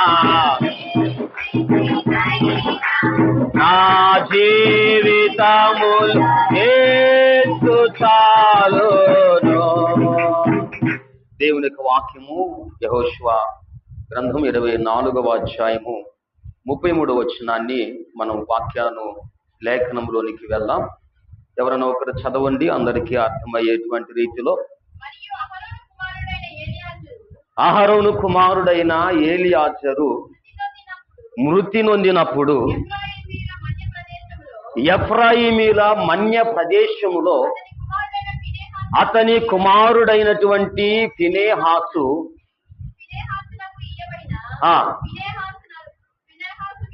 గిరిలో వారు అతన్ని పాతి పెట్టారు. చిన్న ప్రార్థన చేద్దాం. పరిశుద్ధుడా, ప్రేమ కలిగిన తండ్రి, మహోన్నతుడా, వందనాలు. ఈ దినం మీ దాసులను ప్రభు మీ పిలుపు మేరతో మీ వద్దకు మీరు తీసుకున్నారు. గడిచిన సంవత్సరము కిందట ప్రభు తిరిగి నీతిమంతుడైన మీ దాసుని యాజక ధర్మములో మీ పనిని జరిగించిన తండ్రి, మీ కుమారుని యొక్క తండ్రి మరణార్థమైనటువంటి పరిస్థితులను, జరిగించబడిన పరిచర్య అనుభవములను జ్ఞాపకమునకు తెస్తూ ప్రభు మాకు అందిస్తున్న మీ లేఖనములను బట్టి నీకు స్తోత్రాలు. కుటుంబము ఆదరణతోనూ ఆధ్యాత్మికమైనటువంటి దాసుడు నాయన విడిచి వెళ్ళిన పనిని వారి యొక్క ప్రభు జీవితములో జరిగించగలిగిన సామర్థ్యతను, దానికి కావలసిన ధైర్యమును, ఓర్పును, సహనమును, ప్రేమను, ఆదరణను తండ్రి మీరు అందించి మీ లేఖనముల ద్వారా మాట్లాడి మీరు మహిమ పొంది మమ్మల్ని అందరినీ మీరు బలపరచమని యేసునామములో ప్రార్థిస్తూ ఉన్నాము తండ్రి. పిల్లలు, ఇక్కడ ఏలియాజర్ అనేటువంటి యాజకుని గురించి ఇక్కడ రాయబడి ఉంది. ఏలియాజర్ అనే వ్యక్తి అహరోనులో సంతతిలో నుంచి వచ్చినటువంటి వాడు. అహరోనికి 4 కుమారులు ఉన్నారు. ఐగుప్తిలో బానిసత్వములో ఉన్నప్పుడే ఈ 4 కుమారులు అక్కడ అహరోనికి దేవుడు ఇచ్చాడు. ఏలియాజర్ అనే వ్యక్తి 3వ వ్యక్తి. ముందున్నటువంటి 2, తర్వాత ఉన్నటువంటి వ్యక్తి ఎవరు యాజక ధర్మంలోనికి రాలేదు. కానీ ఏలియాజరు మాత్రం యాజక ధర్మస్థితిలోనికి దేవుడు అతన్ని ఏర్పాటు చేసుకున్నాడు. ఏలియాజర్ అనేటువంటి మాటకు యెహోవా సహాయము చేయువాడు అని అర్థం. ఏలి అనే పదం దేవుడు హెబ్రీ భాషలో మనం చూస్తే ఏలియాజరు, ఏలి అనే హెబ్రీ పదంలో దేవుడు అని, ఆజర్ అనేటువంటి పదానికి సహాయం అని మనం చూడగలుగుతాం. దేవుడు సహాయకుడిగా అతనికి తోడుగా ఉన్నాడని అతని పేరుకి యొక్క అర్థాన్ని మనము బైబిల్ గ్రంథంలో చూస్తాం. ముఖ్యంగా ఇతని యొక్క తల్లి యోధా గోత్రమునకు సంబంధించిన వ్యక్తి. ఈమె ఏలీషీబే అనేటువంటి స్త్రీ. ఈమె పేరులోనే ఒక శ్రేష్టమైనటువంటి ఆరాధన క్రమం దాగి ఉన్నట్లుగా మనం చూస్తున్నాం. ఈమె యోధా గోత్రమునకు సంబంధించినటువంటి స్త్రీ.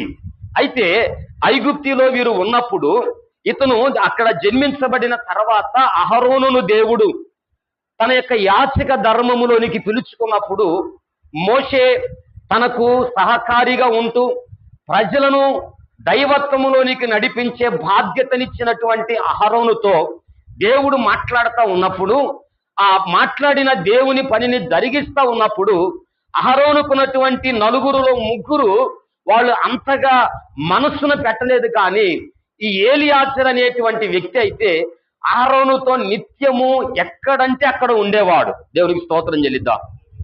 ఎక్కడంటే అక్కడ ఉండేవాడు. అహరోను ఏమి చేస్తాడో అది కన్నులారా చూస్తూ ఉండేవాడు.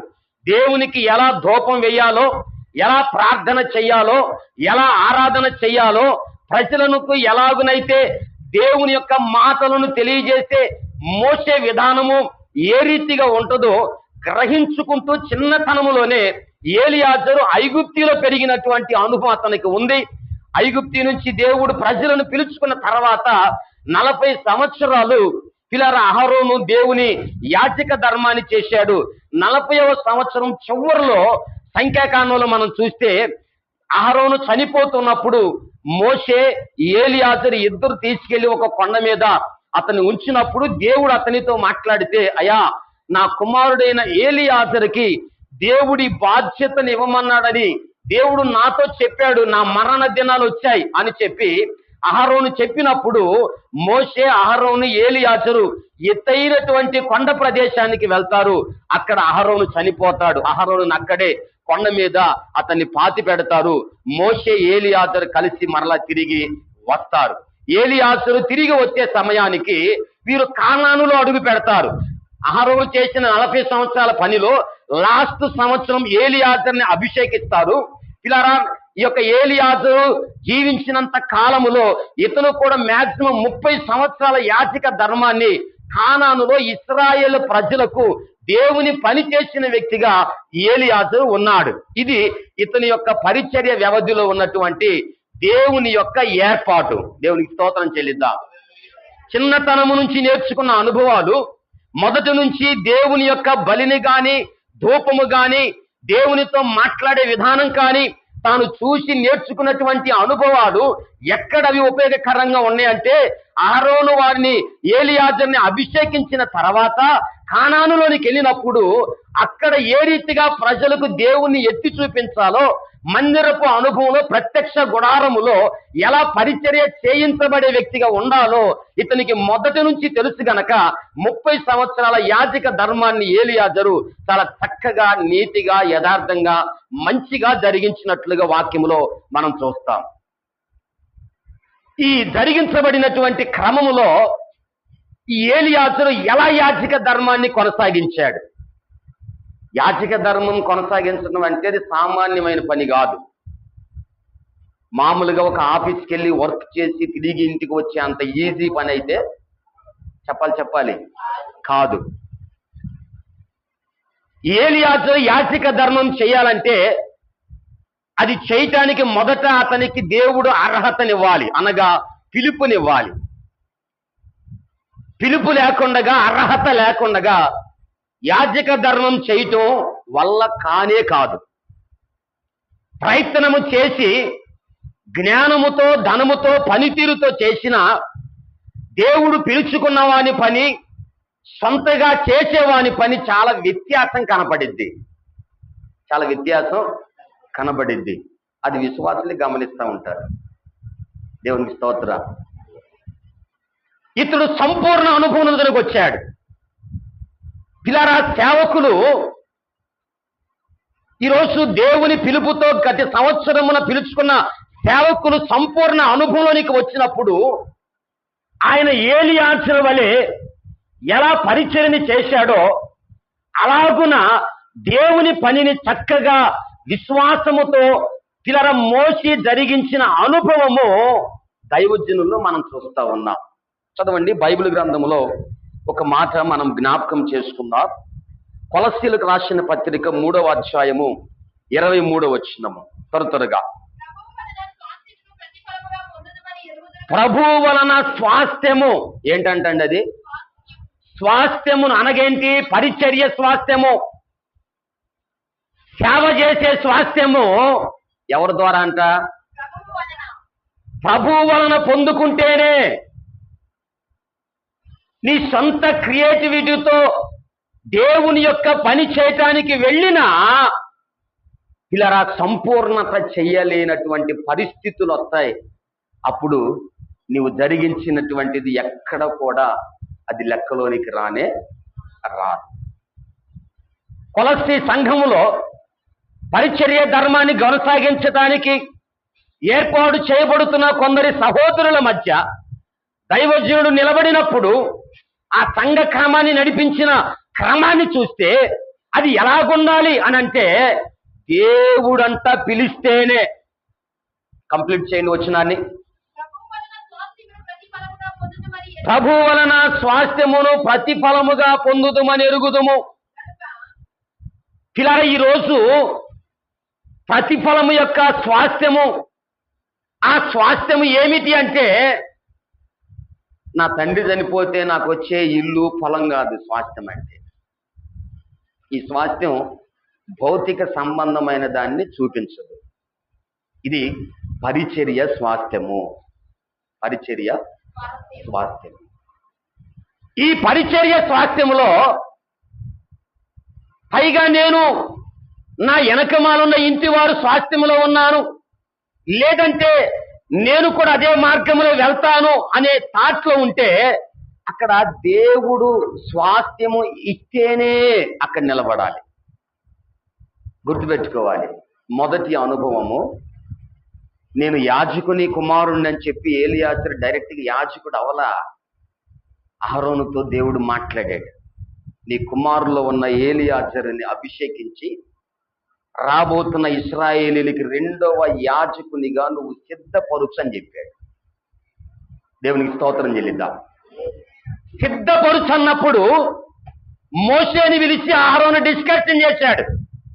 దేవుడు నా మనస్సుని లాగున ప్రేరేపిస్తా ఉన్నాడు.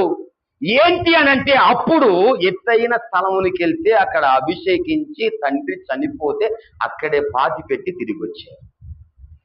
సేవకుని మరణం కూడా ఎప్పుడైనా సరే ఎత్తైన అనుభవంలోనే ఉంటది. అహరోను ఎత్తైన స్థలములోనే కొనిపోబడ్డాడు. రెండోది మనం చూస్తే ఏలియాజరు అతని కుమారునికి ఇచ్చిన గిరి అనే పదం చూసారా, అది ఎత్తైనటువంటి స్థలం. మన ప్రభు అయినటువంటి క్రీస్తు గొల్గతా స్థలం ఎత్తైన స్థలం. ఎప్పుడైనా దేవుడు ఏర్పాటు చేసుకున్న వాని మరణం కూడా ఎత్తైన అనుభవంలోనే ఉంటది. దేవునికి స్తోత్రం చెల్లిద్దాం. ఏమిటి ఆ ప్రాధాన్యత అంటే, దేవుని స్వాస్థ్యములో ఉన్నాడు. దేవుని స్వాస్థ్యములో ఉంటే పిల్లరా అతనికి ఎన్నో ఆత్మీయ వరాలుంటాయి. దేవుడు మాట్లాడి పిలుపునిచ్చిన విధానములో అతను చేసే పని అంతా కూడా సామర్థ్యతతో ముగించగలిగిన గొప్ప కృపను దేవుడు అతనికి ఇస్తాడు. దేవుడు ఏలియాజరుని ఎన్నుకున్న తర్వాత, దేవుడు నన్ను ఎన్నుకున్నాడు కదా, నాకేంట్లే ఇంకా నేను ఎలా పడితే అలా చేయొచ్చు అనేటువంటి విధానములో ఏలియాజరు వెళ్ళలేదండి. ఎందుకో తెలుసా, అతను మొదటి నుంచి యాజక ధర్మాన్ని చూసిన వ్యక్తి గనక తండ్రి చేసిన విధానములో చాలా గుడుదుడుకులు కూడా చూశాడు, ఎదురు దెబ్బలు చూశాడు, అవమానాలు చూశాడు, నిందలు చూశాడు. భరించుతున్నటువంటి సమయములో అహరోనును చూసి ఏడ్చుకున్న సందర్భాలు ఉన్నాయి.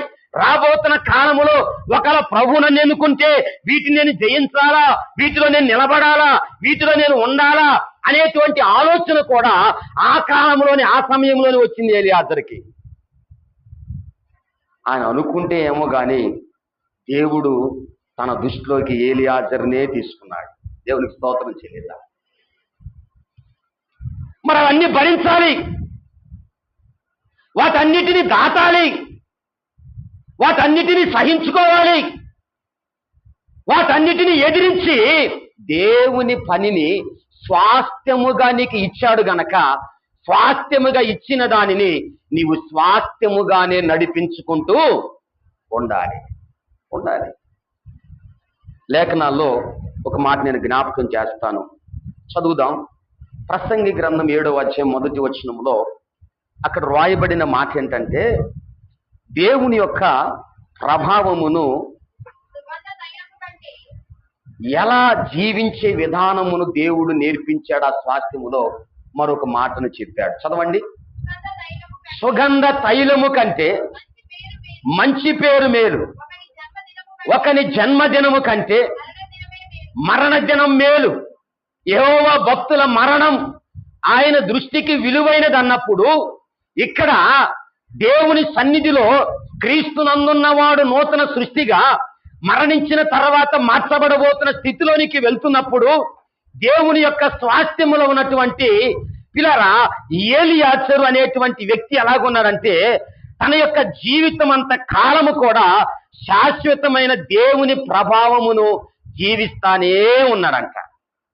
అందుకని అతనికి ఆ 7వ అధ్యాయం 1వ వచనములో ఉన్న ఆ మరణం అతనికి ఎలా మార్చబడింది చెప్పాలి. ఎలా మార్చబడింది?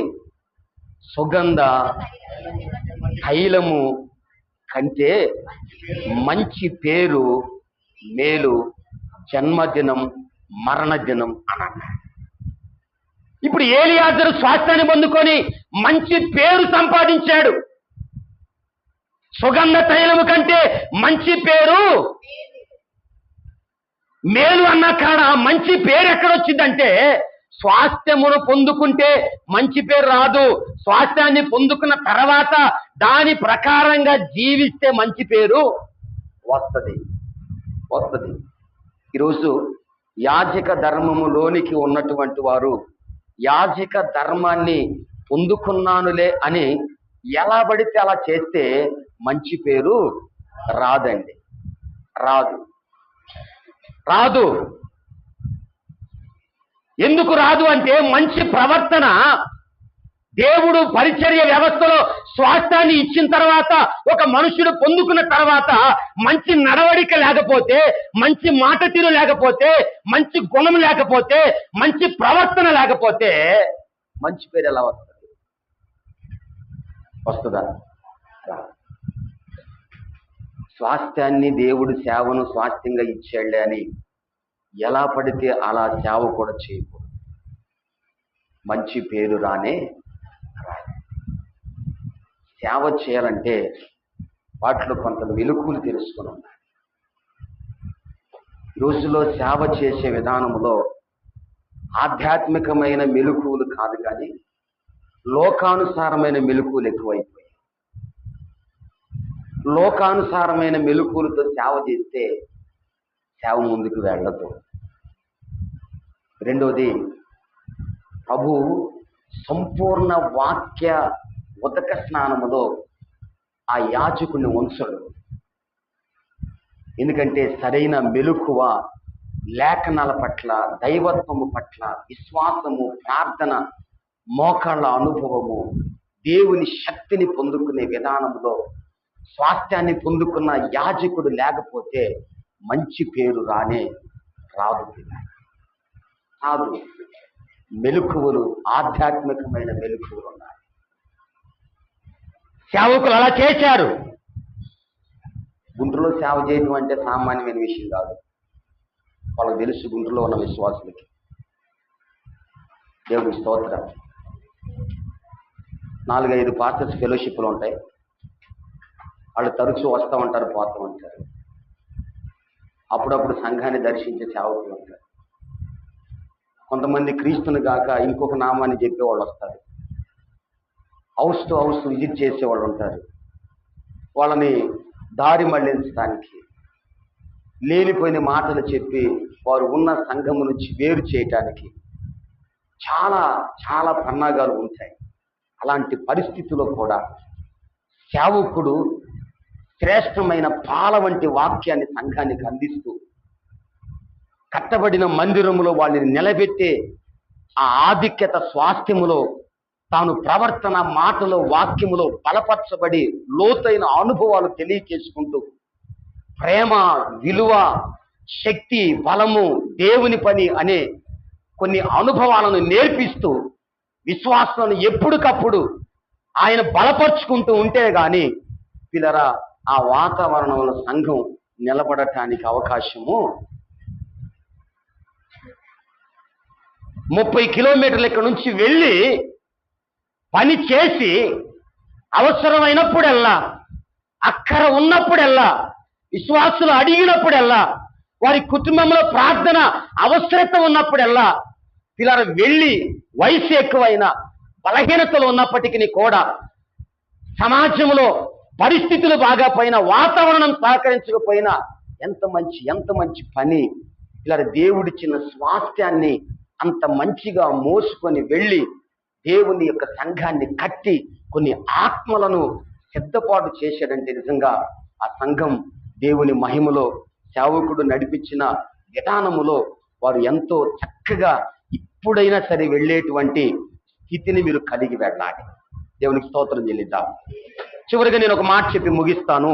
చదవండి పరిశుద్ధ వేద గ్రంథమైన బైబిల్లో నుంచి ఏలీయాజరు జీవితంలో జరిగిన మరొక ఆధ్యాత్మికమైనటువంటి కోణాన్ని లేఖనాల్లో మనం జ్ఞాపకం చేసుకుందాం.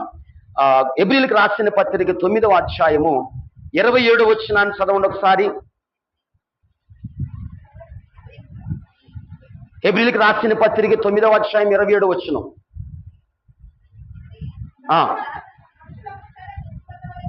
మనుషులు ఒక్క మారే మృతి పొందవలెనని, ఆ తర్వాత తీర్పు జరుగును. అలాగుననే క్రీస్తు కూడా అనేక పాపములను భరించుటకు ఒక్క మారే అర్పించబడి తన కొరకు కనిపెట్టుకొని ఉండు వారి కొరకు రక్షణ నిమిత్తం పాపము లేకుండగా రెండవసారి ప్రత్యక్షమగును. పిల్లల సేవకుడు ఎందుకు సంఘాన్ని కట్టాడో తెలుసా? రెండవసారి ప్రత్యక్షము కాబోవు క్రీస్తు ఎదుటకు మిమ్మలను నిలబెట్టడానికి ఆయన మరణ పరిస్థితుల సమయములో కూడా పోరాడినటువంటి విశ్వాస జీవితాన్ని వచ్చినములో చూస్తున్నాం. దేవునికి స్తోత్రం చెల్లిద్దాం.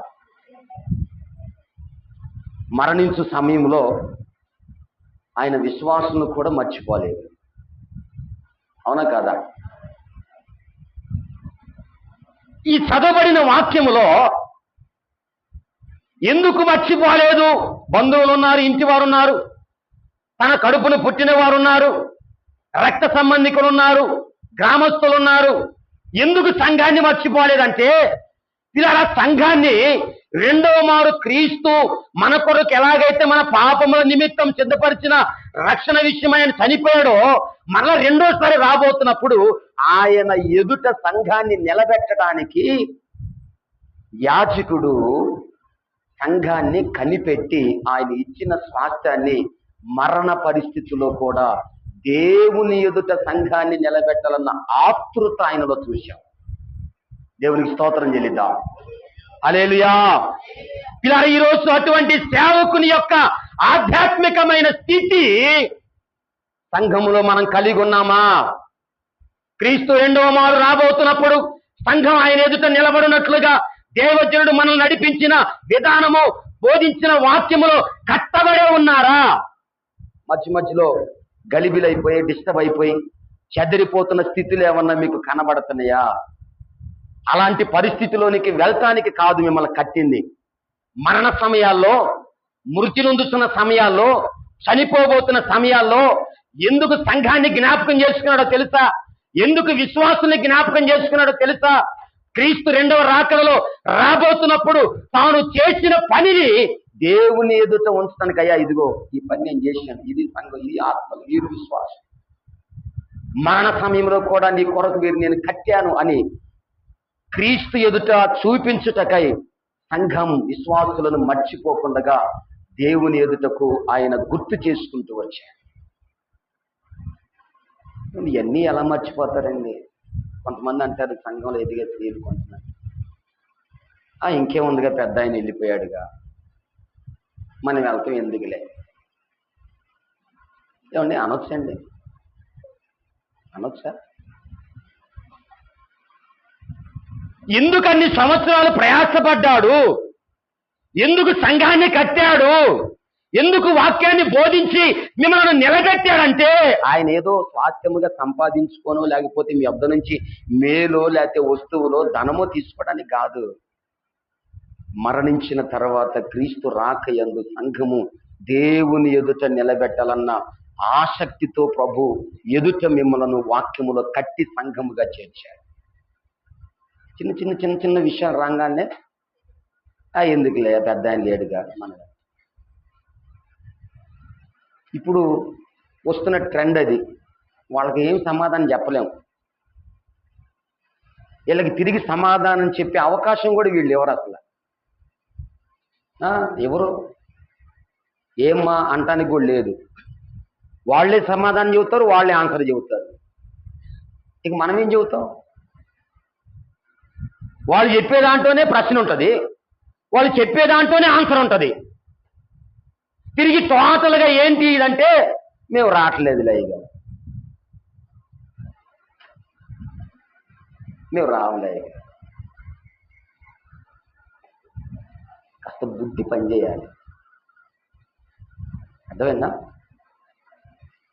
జ్ఞానం ఉంటే బుద్ధి పనిచేయాలి. వాక్యములో మరణంతము వరకు మిమ్మల్ని కట్టింది మధ్యలోనే వెళ్ళిపోవటానిక? ఏమండి వెళ్ళిపోవడానిక? క్రీస్తు ఎదుట ఆయన సంపాదించిన ఆత్మలను లెక్కలో పెట్టుకొని మరి రేపటి దినమున వీరు నేను నీ వాక్యము ద్వారా కట్టిన సంఘం అని చూపించడానికి ఎదిగారు. ఇక్కడ నుంచి ఇంకోసారికి వెళ్ళిపోతున్నారు. ఆడ కూడా అయ్యే పరిస్థితులు ఉన్నాయి. ఆడ కూడా బాయ్ బాయ్, ఇంకొకసారి వెల్కమ్. ఆడ కొన్నాళ్ళు అయిన తర్వాత అందుకే బుద్ధి పని చేయాలని చెప్పారు. దేవునికి స్తోత్రం చెల్లిద్దాం. బుద్ధి పనిచేస్తే నీలో ఉన్న వాక్యం పనిచేసింది. బుద్ధి పనిచేయలేదు అనుకో, వాక్యం పనిచేయదు అంతేనా. అందుకనే ఈరోజు సంఘములో క్రీస్తు ఎదుటకు వెళ్ళాలని ఆసక్తి విశ్వాసులకు ఉంటే మీకు బుద్ధి బాగా పనిచేయాలి.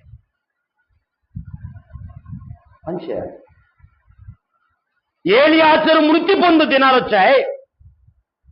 అప్పుడు తన జీవితం గురించి తాను ఆలోచిస్తూ ఆయన చెప్పుకుంటూ ఉన్న సమయములు వచ్చాయి. ఏలియాజరు మరణం కూడా వచ్చింది సమీపానికి. మరణించే సమయంలో ఫినెహాసును పిలిచి అంటాడు, ప్రభు తన స్వాస్థ్యమును సేవగా నన్ను పిలిచాడు, నేను వెళ్ళబోతున్నాను. ఫినెహాసుకు ఇచ్చబడినటువంటి గిరిలో ఆయన పాతి పెట్టడానికి తీసుకెళ్ళినప్పుడు, ఇదిగో నాకు స్వాస్థ్యముగా ఇవ్వబడినటువంటి యాజక ధర్మం ఏంటంటది? యాజక ధర్మం. దీనిని ఆపొద్దు. దేవునికి స్తోత్ర. ఏం చేయొద్దు? ఆపొద్దు. ఇది ఇలాగున కొనసాగించి ముందుకు వెళ్తూనే ఎవరు ఏ యాజకుడు వచ్చినా తాను కాలములో చేసిన నూతన ఆత్మల సంపాదన రేపు క్రీస్తు ఎదుట ఎబ్రిలకు రాసిన పత్రికలో తన లెక్కలో అదే సంఘములో క్రీస్తు ఎదుటకు చూపించుకోవడానికి ఒక సంఘాన్ని ఇచ్చాడు, ఒక మందనిచ్చాడు. పెంచు, నూతనాత్మలు సమకూర్చు, రక్షణ లేని వారికి సువార్తను చెప్పు, దైవత్వంలో లేని వారిని నడిపించు, క్రీస్తు ఎదుటకు రాని వారిని సంఘానికి తీసుకొని వచ్చి వారిని వాక్యములో ఉంచు. రేపు ఎదుట ఆత్మలు నీవు లెక్కలోనికి తీసుకునయ్యా, నీవు నాకు ఇచ్చిన యాజక ధర్మంలో నేను సంపాదించిన ఆత్మలని చెప్పు. అది క్రమం, అది విధేయత, అది యాజకుని యొక్క పని. ఆ పనిని జరిగించి ముగించుకొని వెళ్ళినటువంటి జయరావు గారి యొక్క ఆత్మ దేవుని ఎదుట ఎదురు చూస్తూ ఉంది. దేవుడు నాకు ఇచ్చిన ఆ పరిచయం నేను సంపాదించిన నా బిడ్డలను ఒక సమయంలో నేను ఆయన ఎదుట చెప్పాలి. ఆయన ఎదురు చూస్తున్నాడు. ఆయన ఎదురు చూస్తా ఉన్నాడు, నేను చెప్పాలి. ఈ గ్యాప్లో మీరు జారిపోతే మరి మీ పేరు అక్కడ చెప్పాలనుకుంటున్నాడు, మీ గురించి అక్కడ చెప్పాలనుకుంటున్నాడు, మరి మీరు జారిపోతే ఎవరి గురించి చెప్పాలి కదా. కాబట్టి అదే సంఘమందు ఎదుగుతూ మరికొన్ని ఆత్మలను సమకూర్చుకుని ఆత్మీయ రోషం కలిగిన బిడ్డల వలె నడిపించుతున్నటువంటి యాజకుని యొక్క అడుగు చాడలలో ముందుకు సాగాలని, దైవజనుని పని వ్యర్థం కాకుండా మీరు జాగ్రత్త పడాలని మరొకసారి సంఘానికి, అలాగే సంఘమును నడిపిస్తూ ముందుకు తీసుకుని వెళ్తున్న పెద్దలకును, ఇక్కడ నుంచి కుటుంబం బయలుదేరి మీ వద్దకు వస్తున్న కుటుంబానికి, ఆ కుటుంబంలో నుంచి ఒక యాజక స్థితిలోనికి పిలుచుకున్న మరి హెజ్రా శాస్త్రి యవన కాలములో పనిచేస్తున్న విధానమునకును దేవుడు తోడై ఉండాలని దేవుని పేరట నేను ప్రార్థన చేస్తా ఉన్నాను. హెజ్రా శాస్త్రి అనే బిడ్డ ఇక నా పరీక్షల్లో ఉన్నప్పుడు నాతో పాటు వచ్చేవాడు. వాస్తవానికి నాతో పాటు వచ్చిన యవనస్తులకు నేను ఏం చేస్తానంటే వాక్యం చెప్పటం, పాటలు పాడటం, ఆరాధన నడిపించటం వాళ్ళకి చెప్తాను. దేవుడు ఎప్పుడు ఎక్కడ ఆయన పిలుపు ఎవరి మీదకి వచ్చిందో మనకి తెలియదు. ఆయన పిలుపు వచ్చినప్పుడు ఆ మార్గంలో ఉన్నారనుకో, వాళ్ళు వెంటనే ఆ మెలకువతో ఒక రూటును వారు ఏర్పాటు చేసుకొని ఆత్మలను సంపాదించగలరు. ఈరోజు ఎవరైనా ఉన్నారా? అలా నేర్పితే నన్ను వెనకేసి వీళ్ళు వెళ్తారేమోనని ఆపేవాళ్ళు ఉన్నారు. కానీ మన బుద్ధి అది కాదు. కానీ మన తర్వాత నేర్చుకున్న వాళ్ళు మనకులాగా ఉంటారా అంటే ఇప్పుడు అలా ఉంటలా. అలా ఉండాలని నా ఆశ. దేవునికి స్తోత్రం. అలా ఉంటే నీవు రేపు నేర్పించబోయేవాడు నీ మాటను విని నీ యొక్క ఆ పనిని జరిగించే ఆ క్రమం ఆగకుండగా సాగుతూనే ఉండే విధానాన్ని మనము చూస్తాం. అటువంటి కృప ఈ కుటుంబానికి ఇచ్చును గాక. ప్రార్థన చేద్దాం. అందరం తల ఉంచి కళ్ళు మూసుకుందాం. ప్రార్థనలోనికి వెళ్దాం. చిన్న ప్రార్థన చేసి నేను ముగించి నడిపించే వారికి సమయాన్ని నేను అప్పగిస్తాను. పరిశుద్ధుడా, ప్రేమ కలిగిన తండ్రి, మహోన్నతుడా, సర్వాధికారి, సర్వశక్తిమంతుడా, కృప కలిగిన యేసయ్య, నీ పరిశుద్ధ నామమునకు వందనాలు. అయ్యా, మీ దాసులు గడిచిన సంవత్సరము కిందట మీరు పిలుచుకున్నారు తండ్రి. పెద్దలు, ఆత్మీయులు, అభిషక్తులు దేవాని పనిని ఎంతో దూరము ప్రయాణము చేసి అయ్యా, ఏ పరిస్థితి అయినా, ఏ కాలమైనా తండ్రి, ఎంత బలహీనత అయినా, ఆర్థికంగా కష్టములో ఉన్న తండ్రి, ఎంతో దూర ప్రయాణము చేత నీ పనిని చేసి మీ దాసులు అయ్యా, ఈరోజు మేము మెమోరియల్ సర్వీస్లో ఉన్నాము తండ్రి. నీకు స్తోత్రం దేవా. వారు చేసిన పని విషయమై బైబిల్ గ్రంథంలో ఏలియాజరు అనేటువంటి యాజకుని మీరు ఏర్పాటు చేసుకుని ఇశ్రాయేలు ప్రజలకు యాజక ధర్మంలో వారిని కట్టడానికి, నిలబెట్టడానికి, నీ ఎదుటకు తీసుకుని రావటానికి దేవా తండ్రి నాయన మీరు పిలుచుకున్న విధానం గురించి మాతో మీరు మాట్లాడారు తండ్రి.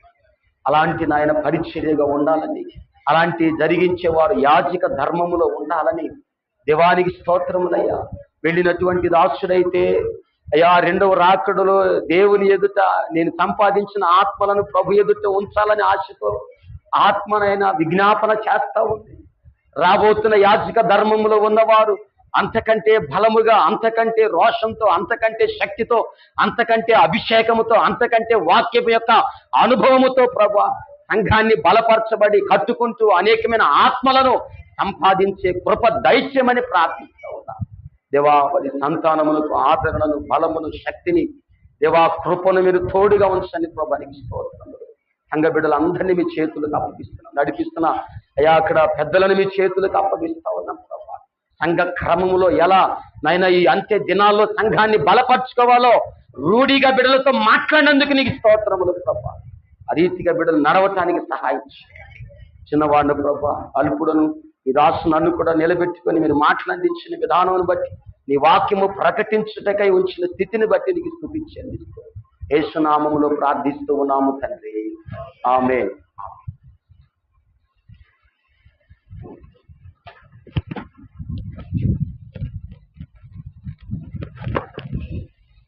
మంచిది. సంఘానికి కావాల్సిన ఆధారకరమైన మాటలు అందించిన డేవిడ్ గారికి వందనాలు తెలియజేసుకుంటున్నాను. అలాగే మన మధ్యలో హెజ్రా శాస్త్రి గారు వచ్చి నడిపిస్తారు.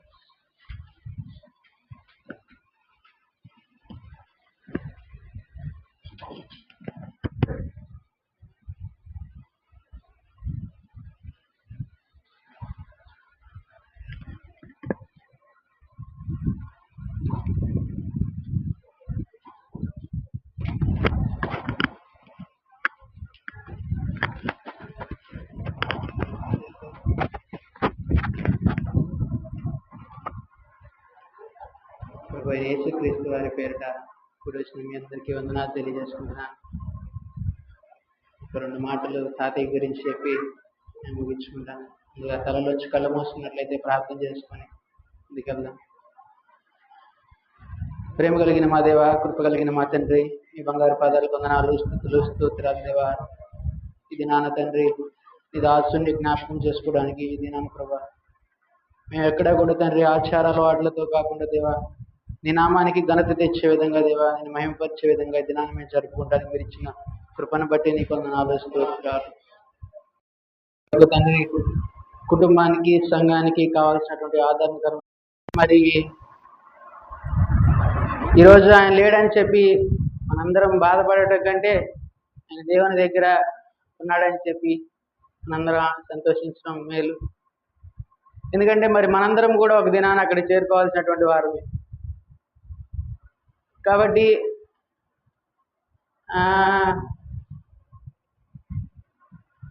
అది దేవుడి చిత్తం. చూద్దాం ఒకసారి ద్వితీయోపదేశకాండం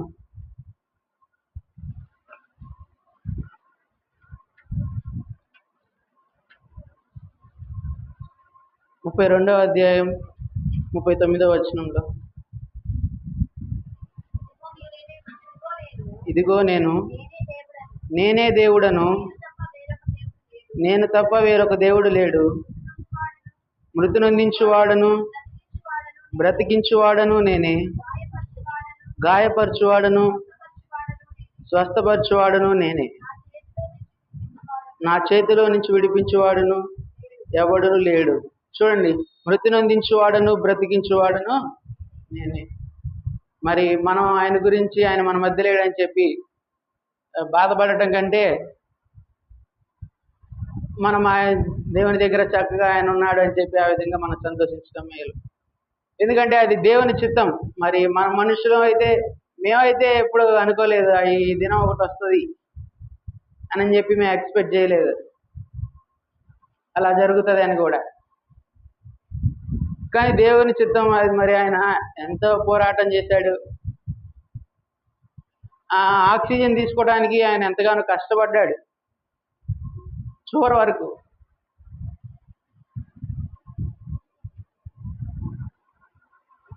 హాస్పిటల్లో నుంచి చివరి రోజు ఇంటికి వెళ్తుంటే మరి తెల్లారి ఆదివారం మరి ఏం చేద్దాం, చర్చికి వెళ్దామా అని అడిగారు.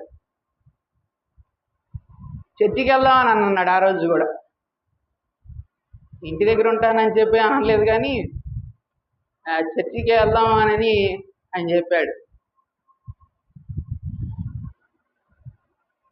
గురిగా ఆయన బయలుదేరి 8:30కి ఆయన కరెక్ట్గా రోడ్డు మీద బస్సు ఎక్కే టైం అయింది. అక్కడ 9:30కి ప్రార్థన ప్రారంభం అవుతుంది. 8కి రోడ్డు మీద బస్సు ఎక్కుతాడు. కరెక్ట్గా ఆ టైంలో ఆయన ప్రాణాన్ని విడిచాడు. దేవుడు ఆ బిడ్డను పిలుచుకున్నాడు.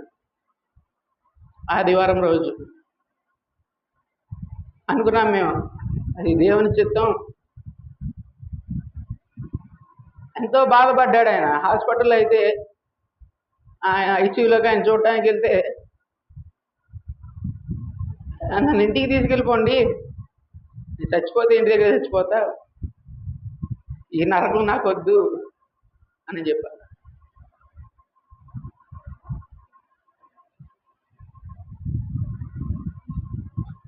ఎంత నరకం, ఎంత బాధ హాస్పిటల్లో వారం రోజులు అనిపించాడు. నేను దగ్గర ఉండి చూసా.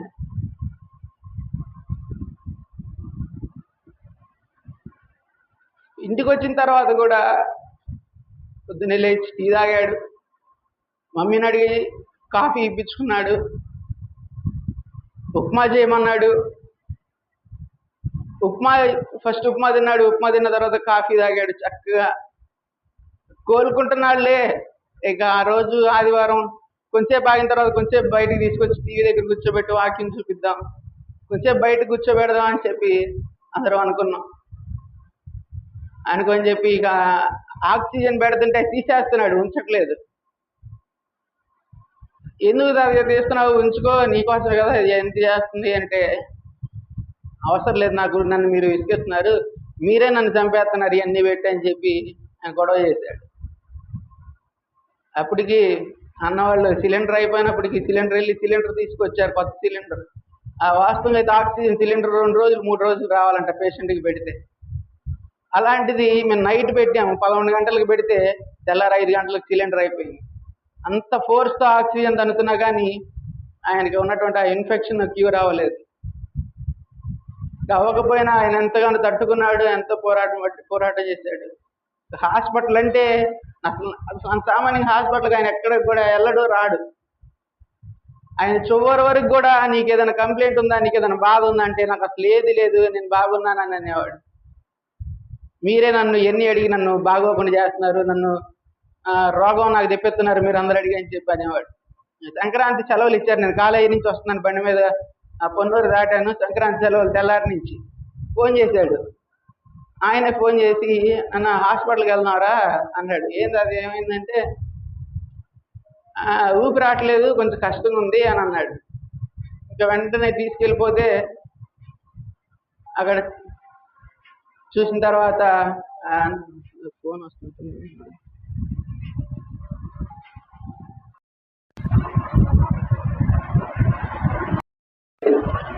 అడ్మిట్ అయితే అవ్వనని చెప్పి అన్నాడు.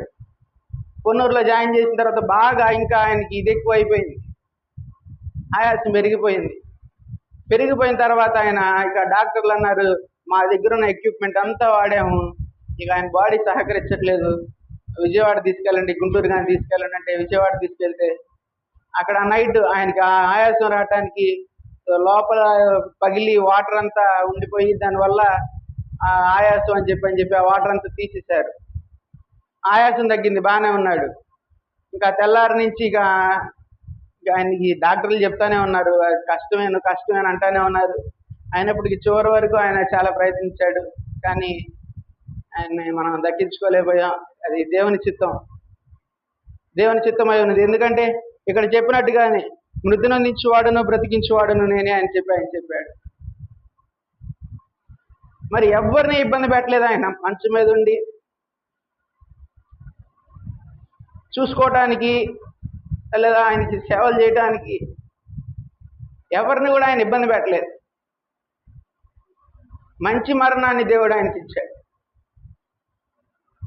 దేవుడే ఆ బిడ్డను తీసుకున్నాడని చెప్పి ఆ దినాన మేమందరం అనుకున్నాం.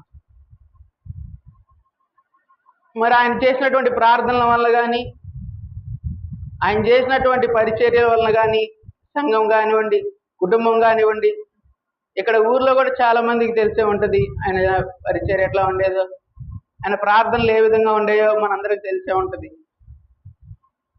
అటు రీతిగా ఆయన ప్రార్థన చేసేవాడు. ఆ ప్రకారంగానే కుటుంబాన్ని దేవుడు చక్కగా ఈ విధంగా ఈ దినాన్ని ఆశీర్వదిస్తున్నాడు. మరి ఆయన చేసినటువంటి ప్రార్థనల వల్లనే ఈ దినాన కుటుంబం అంతా కూడా దేవుని సేవలో ఉంది అని చెప్పి మేము చాలా గర్వపడుతున్నాం. మరి ఆయన చేసిన ప్రార్థనలు, పితరులు చేసిన ప్రార్థనల వల్లే మరి వారు వెలిగించినటువంటి అగ్ని ఈ రోజున రగులుతా ఉంది ఈ విధంగా. కుటుంబం అంతా చూసుకుంటే అంత దేవుని పరిచర్యలోనే దేవుని సేవ చేసుకుంటా అందరూ ఉన్నారు. ఇటు పెద్దత్తోళ్ళ హస్బెండ్ కానివ్వండి, చిన్నత్తోళ్ళ హస్బెండ్ కానివ్వండి, నేను కానివ్వండి, మేమందరం దేవుని సన్నిధిలో ఏ విధంగా వాడబడుతున్నామంటే కేవలం ఆయన చేసినటువంటి ప్రార్థనల వల్లనే ఈ విధంగా మేము వెళ్ళగలుగుతున్నాం. ఇంకా నేనేం మాట్లాడలేను, కానీ ఇవన్నీ వాస్తవంగా డాడీ చెప్పాలి, ఆయన ఎమోషనల్ అయిపోతాడు, ఇక ఆయన చెప్పలేడు. అందుకని చెప్పి నేను చెప్దామని ఇక్కడికి వచ్చాను. కాబట్టి ఆయన మంచి పోరాటం పోరాడాడు కదా, మంచి చూడండి అది కూడా ఒకసారి తిమోతికి రాసిన 2వ పత్రిక 4వ అధ్యాయం 7వ వచనంలో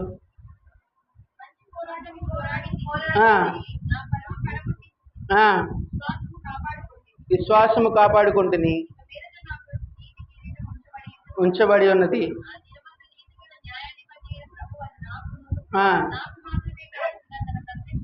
చాలు చూడండి, మరి ఆయన నీతిగా బ్రతికాడు, నీతిగా సేవ చేశాడు. ఎక్కడ కూడా ఆయన అవిశ్వాసంతో ఎవరికి కూడా ప్రార్థన చేయలేదు.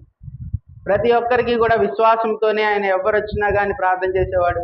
విశ్వాసంతోనే ఆయన చివరి వరకు నడుచుకున్నాడు. దేవుని అందు విశ్వాసం ఉంచాడు. చివరికి దేవుని ఆ బిడ్డని చక్కగా తీసుకున్నాడు. కాబట్టి అదే విధంగా మేము కూడా ఆయన సేవలో ఎదగాలని చెప్పి అదే రీతిగా తాతయ్యలాగానే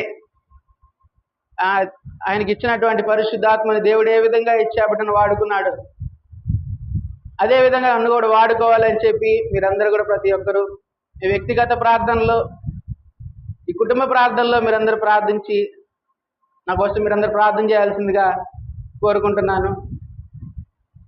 నేను ఇంతటితో ముగిస్తున్నాను. తర్వాత తాతయ్య చిన్నప్పటి నుంచి స్నేహితుడు తాతయ్య బసిరెడ్డి తాతయ్య ఉన్నారు ఇక్కడ. తాతయ్య అంటే ఒకరికొకరు ప్రాణం, వాళ్ళు ప్రాణ స్నేహితులు. మేము ఆయనకి సమాధి కడుతున్నామని కానీ సమాధి పని చేస్తున్నామని కానీ ఏ రోజు చెప్పలా. మొన్న ఆదివారం ఆయన్ని బయలుదేరి వచ్చి ఆయనకి డేట్ గుర్తుందంటే 21వ తారీఖు, ఏం పనులు జరుగుతున్నాయా లేదా అని చూద్దామని చెప్పి వచ్చి చూసి వెళ్ళాడంట ఆయన. చూడండి వాళ్ళ స్నేహం ఎట్లాంటిదో. అదేవిధంగా ఈరోజు కూడా ఇక్కడికి వచ్చాడు. రాగానే తాతయ్య ఒక ముద్ద భోజనం చేసి కూర్చో, ఎక్కడ ఉంటావు అందాకంటే నేను ప్రార్థన అయ్యేదాకా ఉంటా, ఇది నా స్నేహితుడి ప్రార్థన అయ్యేదాకా ఉండి నేను అంతా ముగించుకున్నాక మీతో పాటే కూర్చొని తింటా అన్నాడు.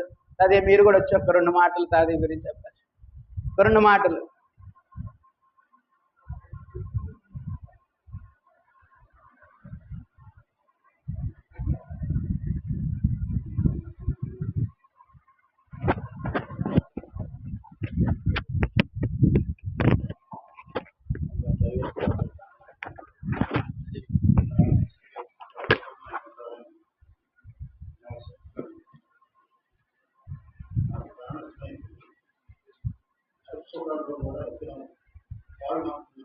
నేనేమన్నా రాజకీయం, ఆయన ఏమన్నా దైవ సేవ. ఈ రెండుకి అసలు కొంతలు అయినా వదిలిపెట్టకుండా సహవాసాన్ని కంటిన్యూగా వస్తే సాధ్యదయ్యేలా ఇద్దరం సందోళ్ళు కలుగుతాం. ఆ విధంగా ఉంటూ దైవ సేవ కాదన్నా ఒకసారి, ఎందుకంటే మనం దైవ సేవ చేసినా ప్రజలకు సేవ చేయాలంటే రాజకీయాల్లో ఉండి చేయగలుగుతుంది. అభివృద్ధి కానీ, సంక్షేమం కానీ, సుపరిపాలన కానీ. ఇదన్నా నువ్వు పంచాయతీ సర్పంచ్గా నీకు అవకాశం ఇస్తున్నారు. అందరూ చెప్పారు నాకు, మీ స్నేహితులు పెడదాం, ఎవరో పోటీ ఉండదు అన్నా, వదిలేయన్నా, నా మాట ఏంటన్నా, నేను దాంట్లోకి వచ్చి లాగొద్దున్నాను. దయచేసి సొసైటీకి అవకాశం వచ్చినా కూడా నేను ఉండను, నువ్వు పెట్టొద్దు నన్ను అని చెప్పని నన్ను ఎంతో ఇది చేసి, ఆయన నిజాయితీ పనులు, నీతి పనులు, కమిట్మెంట్తో ఉండే ఉంది. దైవ ప్రార్థన అంటే నాకు కూడా, నేను ఎక్కువ దైవారాధన మా హిందుత్వంలో ఉండేవాడు. ఆయనే నాకు ఈయన ముకుంద శర్మ గారు, మా హిస్టరీ లెక్చరర్ గారు, ఇడుపుడు. వీళ్ళిద్దరే నాకు ఒక రకంగా ఈ స్నేహితుడు, ఆయన గురువు. కానీ ఇద్దరు నా గురువు. ఇప్పుడు నేను ప్రతిరోజు కూడా మా పాతరెడ్డి పాలెం చర్చికి 10-15 ఉన్నాయి. అన్నిటికీ నేను వెళ్తాను. ఉదయం సాయంత్రం మా చర్చ్ అంటే కొత్తరెడ్డి పాలెం చర్చ్, ఉదయం సాయంత్రం వచ్చి నేను అక్కడ వాకింగ్కి వెళ్ళేటప్పుడు కానీ, వచ్చేటప్పుడు కానీ, అక్కడ కానీ వెళ్ళేటప్పుడు కానీ ముందు ఆ చర్చ్ కానీ మా గుడిలోకి నేను వెళ్ళను. అయితే బయట నుండి నమస్కారం పెట్టుకుని, ఎందుకంటే మొదటి నుంచి హిందుత్వంలో ఉన్నాడు కాబట్టి దండం పెట్టుకుంటూ ఉంటాను. ఈ చర్చ్ కానీ కంపల్సరీ వెళ్తాను ఉదయం సాయంత్రం. ఆయన ఆశయాలు, ఆయన ఆదర్శం అన్నీ కూడా కుటుంబానికి మీ అందరూ కూడా చేతాడు వాడు కాబట్టి ఈ పూట ఆయన ప్రార్థన నేను చాలాసార్లు చేసుకుంటే ఇక్కడ పక్కనే నేను ఉండేవాడిని. ఇప్పుడు ఈ బాబు ఆయనలో చూసుకున్నా, ఆయన కంటే ఎక్కువగా దైవ సేవలో ఉండి ఈ ప్రజల్ని, ఈ బాబుల్ని సన్మార్గంలో తీసుకొస్తామని ఆ కరుణామయుడు, ఆ దయామయుడు ఆశీస్సులు నీకు ఎల్లప్పుడూ ఉంటాయని నేను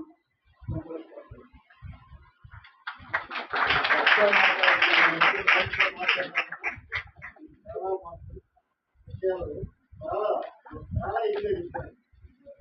చాలా సంతోషపడ్డాను.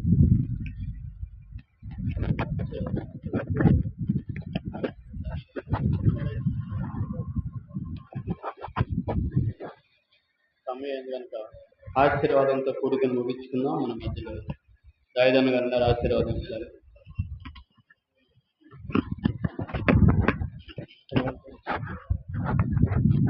నామమునకు మహిమ కలుగును గాక. మన దైవజనుల గురించి చెప్పాలంటే ఇంకా సమయము లేదు కాబట్టి నిజంగా మన దైవజనులు ఎంత ఆయన చేసిన సేవ వీళ్ళరా ఇక్కడ కోడూరులో మేము నశించిపోతున్నాం అని దేవుడి యొక్క ప్రణాళిక గుంటూరు రావటం మేము ఇలా రచించబట్టడానికి కారణం దేవుడి ప్రణాళికలో ఉన్నాం కాబట్టి ఆయన ద్వారాగా ఇలా రక్షించబడి ఈ స్థితిలో ఉండడానికి కారణం దైవజనులు ఎంతో. అందుకోసమే ఆ యొక్క దైవజనుల్ని ఎంతో ఆ యొక్క హృదయాలలో ఎప్పుడు నిలిచిపోతూ ఉంటాడు. ఎందుకంటే అలాంటి దైవజనుడు ఎవరు లేరు. నేను చిన్నప్పటి నుంచే నేను దైవసేవకుల్లో పెరిగాను, కానీ ఇలాంటి దైవసేవకులు నేను దేవుడు మా గురించే పంపించాడు అనే ఒక నిశ్చయత కలిగి మేము జీవిస్తున్నాం. ఎందుకంటే ఆయన చేసినటువంటి సేవ, ఆయన చేసినటువంటి పరిచర్య ఎంతో గొప్పది ప్రియులారా. అలాంటి దైవజనులు కోల్పోయాం. అది దేవుడి కృప అయింది, దేవుడి చిత్తం అయింది. మన వల్లే కాదు, మనందరం ఒక దినములు అక్కడ వెళ్ళిపోవాల్సిన వారమే. మనం ఏమి చింతించక గురి కలిగి ఆయన చెప్పినటువంటి మార్గంలో సరిగా నడుస్తూ మనందరం ఒక దినంలో అక్కడ కలుసుకుని సంతోషంతో ఆనందంతో ఉండాలని కోరుకుంటూ ఈ కొద్ది మాటలు ముగిస్తూ ఉన్నాను. కలంచుకుని ప్రార్థన చేసుకున్నాం. పరిశుద్ధుడు అమోహనుతుడ నాయన, నీ ఘనమైన ముఖ్యమైన శ్రేష్టమైన నామాన్ని బట్టి కొదనాలు ప్రభువా. ఇంతవరకు నాయన నా తండ్రి ఎన్నో హెచ్చరికలు, ఎన్నో మాటలు నాయన మీ దాసుడు గురించి చెప్పారు ప్రభా. నిజంగానే ప్రభా నా తండ్రి నీతిమంతుడు జ్ఞాపకం చేసుకున్నట్టు నా తండ్రి ఆశీర్వాదకరం ప్రభా. నా తండ్రి నిజంగానే ప్రభా నీ మార్గంలో నడిపిస్తూ, నీ యొక్క వాక్యంలో నడిపిస్తూ, హెచ్చరిస్తూ నాయన నా తండ్రి ఎన్నో విధాలుగా నాయన మమ్మల్ని రక్షణ మార్గంలో నడిపించిన విధానం బట్టి కొందరు మేము కూడా ఆ యొక్క నా తండ్రి గురి కలిగి ప్రభా నీ కొరకై జీవించుటకు నా తండ్రి కూడా ఆయన ఆ యొక్క రాజ్యములో మేమందరం కలుసుకుని సంతోషంతో ఆనందంతో ఉంటకు ప్రతి ఒక్కరిని సిద్ధపాటు కలిగిన ఆయన జీవించే కృపను మాకు దయచేయండి. నీ ఆత్మ ద్వారా నడిపించండి. ఇగో కుటుంబాన్ని కూడా జ్ఞాపకం చేసుకుని ప్రభు ఆ కుటుంబంలో మీరుండండి. అలాగే ముఖ్యంగా నా తండ్రి కూడా ఆయన నీ దాసులు ఇగో నా తండ్రి కూడా ఇద్దరు శాస్త్రిని బట్టి నీకు వందనాలు ప్రభు. నీ పరిశుద్ధాత్మ ద్వారా నింపిన ఆయన ఇంకా అనేకమైనటువంటి గోనైనా ఎలిషా నా తండ్రి ఏలియా ఏ విధంగా ఎలిషాకి నా తండ్రి ఆత్మనిచ్చావు, అలా నా తండ్రి అద్భుత కార్యాలు ఎన్ని జరిగించాడో ప్రభు. అలా నా తండ్రి ఈ యొక్క దాసుడు ఆత్మనిగో నా తండ్రి నాయన ఇద్దరు శాస్త్రం మీద ఉంచి ఇంకా నువ్వు నా తండ్రి యవ్వనులు నా తండ్రి ఇంకా అనేకమైనటువంటి నా తండ్రి నాయన నా తండ్రి నీ కొరకై వాడబడేవాడిగా ఎన్నో ఆత్మలు రక్షించేవాడిగా వాడుకోమని ప్రార్థిస్తున్నాను. ఈ కొద్ది మాటలు నా ప్రభువు రక్షకుడు యేసుక్రీస్తు వారి నామాన్ని ప్రార్థిస్తున్నాను తండ్రి. ఆమేన్. ఆశీర్వాదంతో సెలవు తీసుకుందాం. తండ్రి అయిన దేవుడి ప్రేమ, కుమారుడైన యేసుక్రీస్తు వారి యొక్క కృప, పరిశుద్ధాత్మ యొక్క అన్యోన్య సవాసము ఇప్పుడు ఎల్లప్పుడూ సదాకాలం మనందరికీ తోడయండి నడిపించును గాక. ఆమేన్. ఆమేన్.